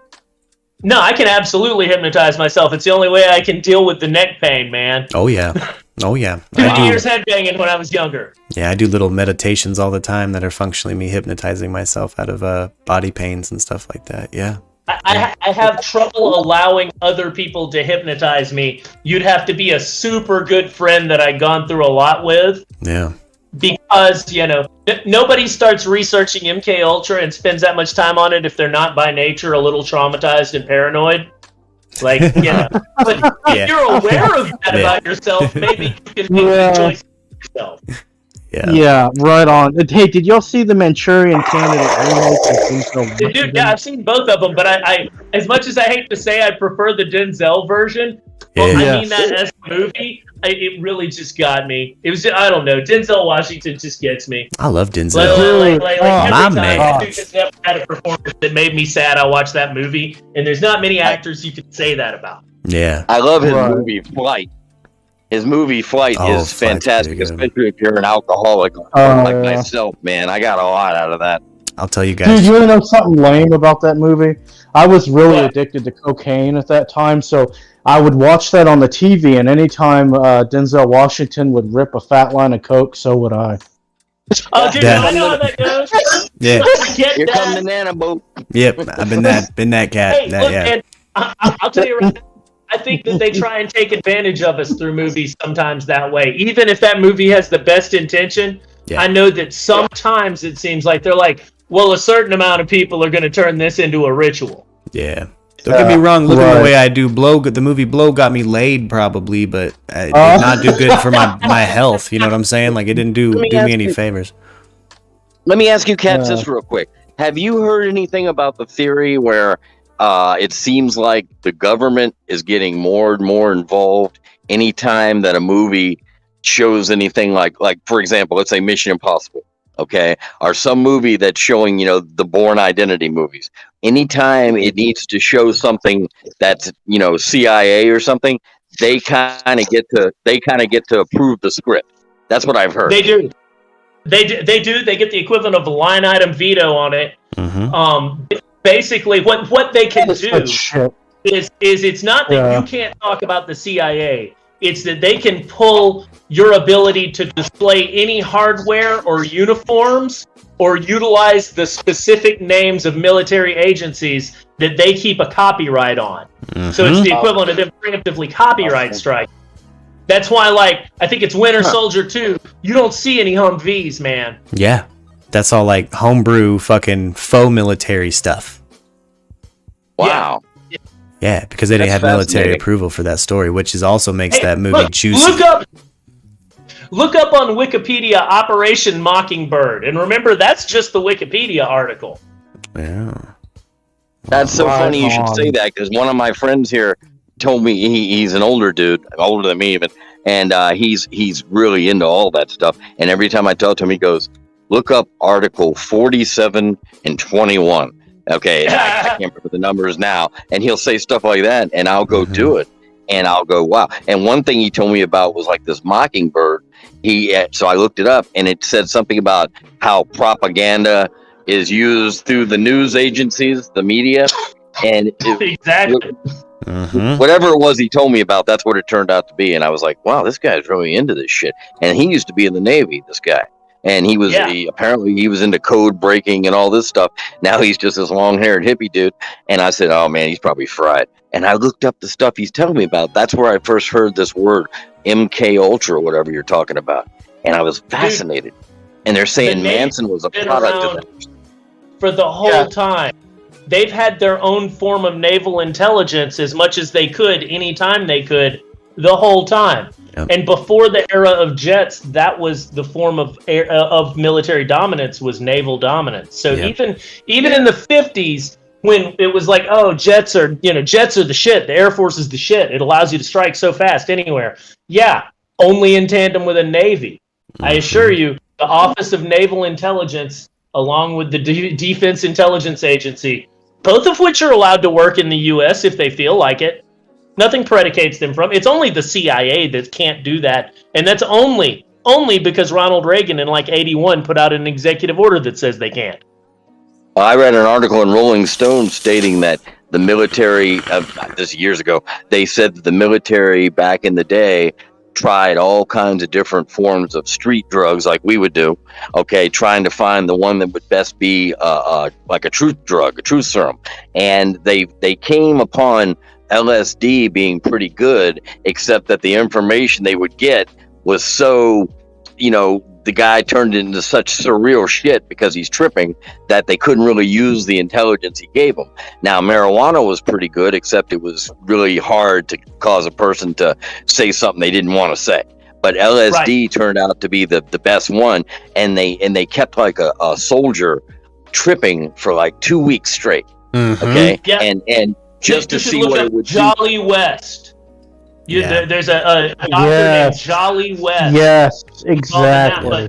Yep. Dude, no, you're talking. Jolly we're going to West, talk about that on Tattered Map. Yep. Before that, they started with weed, right? They were looking for a drug they called TD or truth drug. They started with weed. Then they started giving people upper and downer cocktails, like one in each side of their body, tapped into a vein, hooked up to switches. Right? That is so fucked After that, they moved to LSD. And for a decade before we're doing LSD, right, the elite are doing LSD. They're aware of it. They're tripping, right?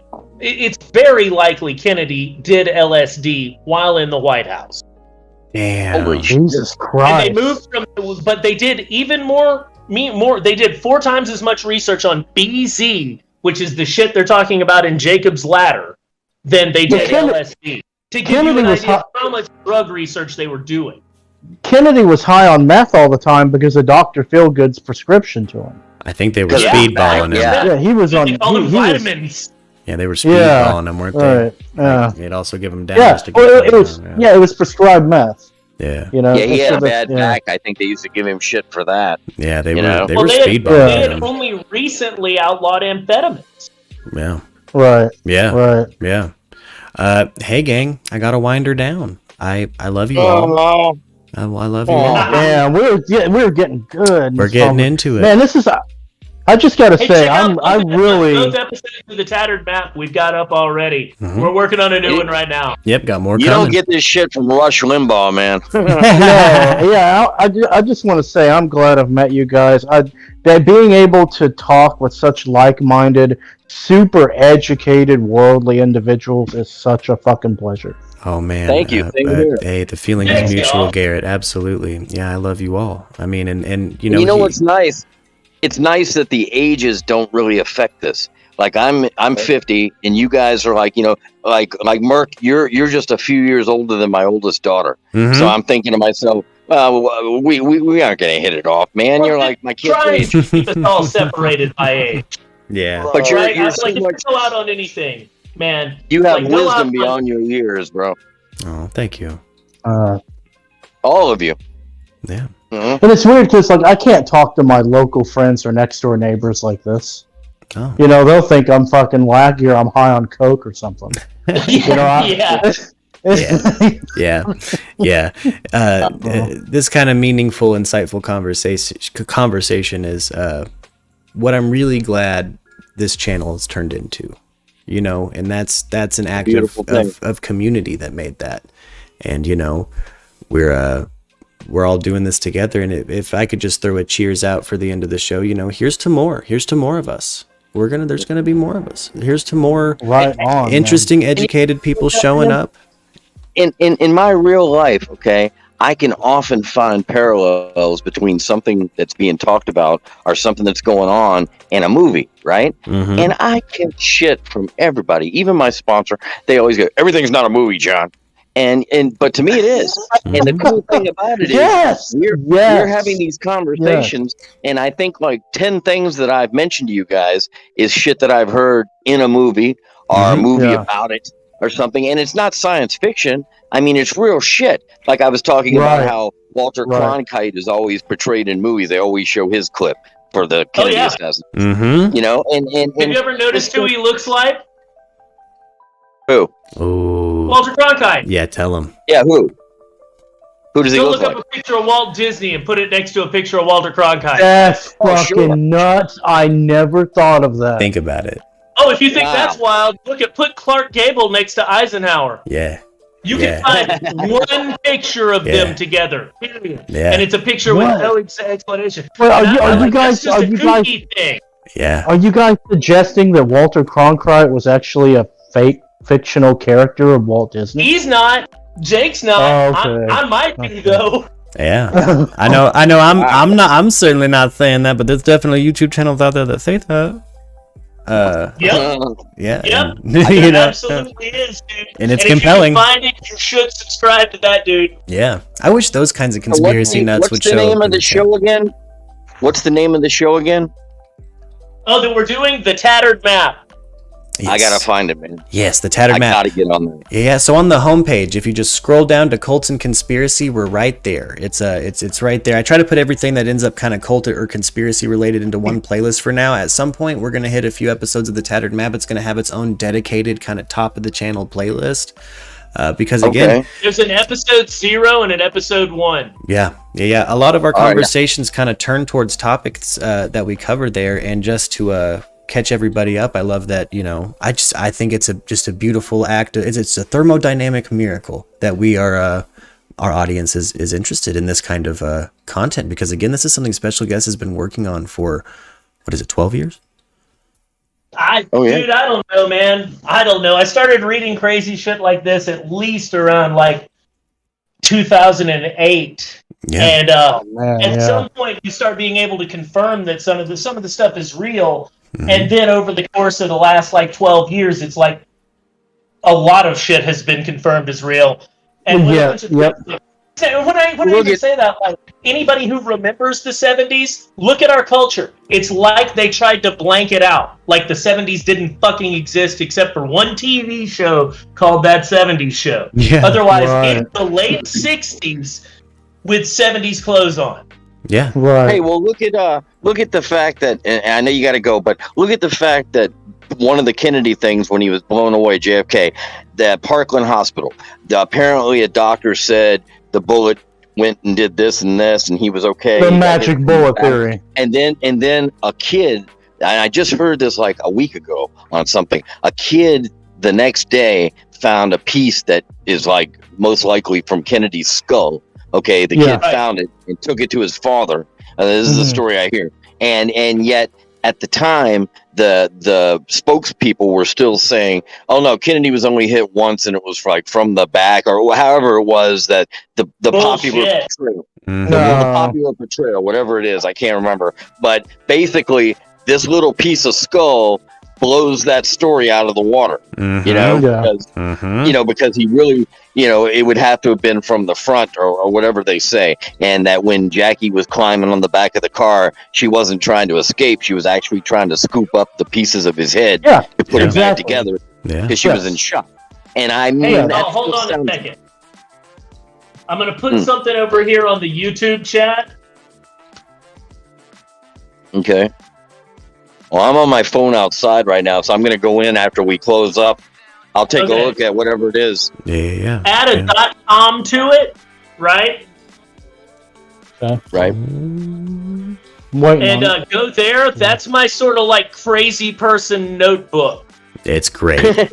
Yes. Okay. Yes. And be sure to link drop that in the Discord too. I know people are going to want to go there. Yeah, link drop the piss out of it in the Discord too. But with that, guys, I'm gonna hop up out of Discord.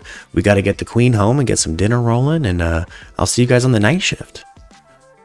Later, man. I'll probably be asleep, but I'll definitely see you tomorrow, boss. Hell yeah, my man. And everybody, be sure to check out the Tattered Map. Again, I love it when we get special guests in here, and I've been sick lately, so I've had to kind of quarantine, and I hope you're here tomorrow, special guest. I hope you don't have nothing going on and can just hop in here and we can keep chatting.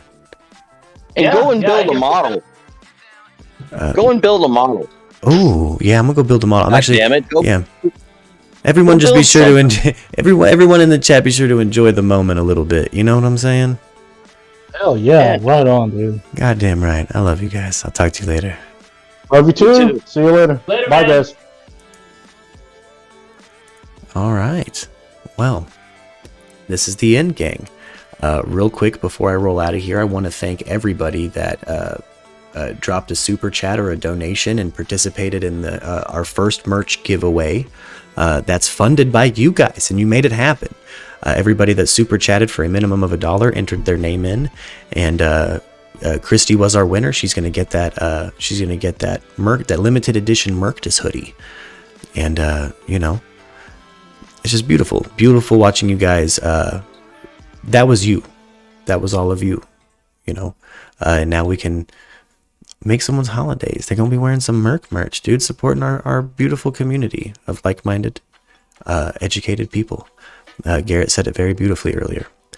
And I'm gonna clean segue into my outro ads. I haven't brought it up in a while, but I wanted to remind everybody that we are brought to you by BARKBOX and Atlas VPN. There are exclusive deals for you Murkies down below in the description. I got some links. It'll take you right to that BARKBOX deal. You want a webcam? You might get that free webcam with this box, baby. They got a special deal going on, stacked on top of another special deal. I chose BARKBOX to sponsor because it was a hella good deal for this month. That's for you puppy parents, baby. And for you international people, I got Atlas VPN. You can get $1.36 for your month, for a month. For I forget for how long, but it's $1.36, baby, and you can at least have a month of checking out American internet or Canadian Netflix. If you're not using a VPN, you fucking should. And I've got you guys a good fucking deal for one. Let's hope the troll doesn't get the VPN. I'm just kidding. Anyway, you guys have a really good afternoon.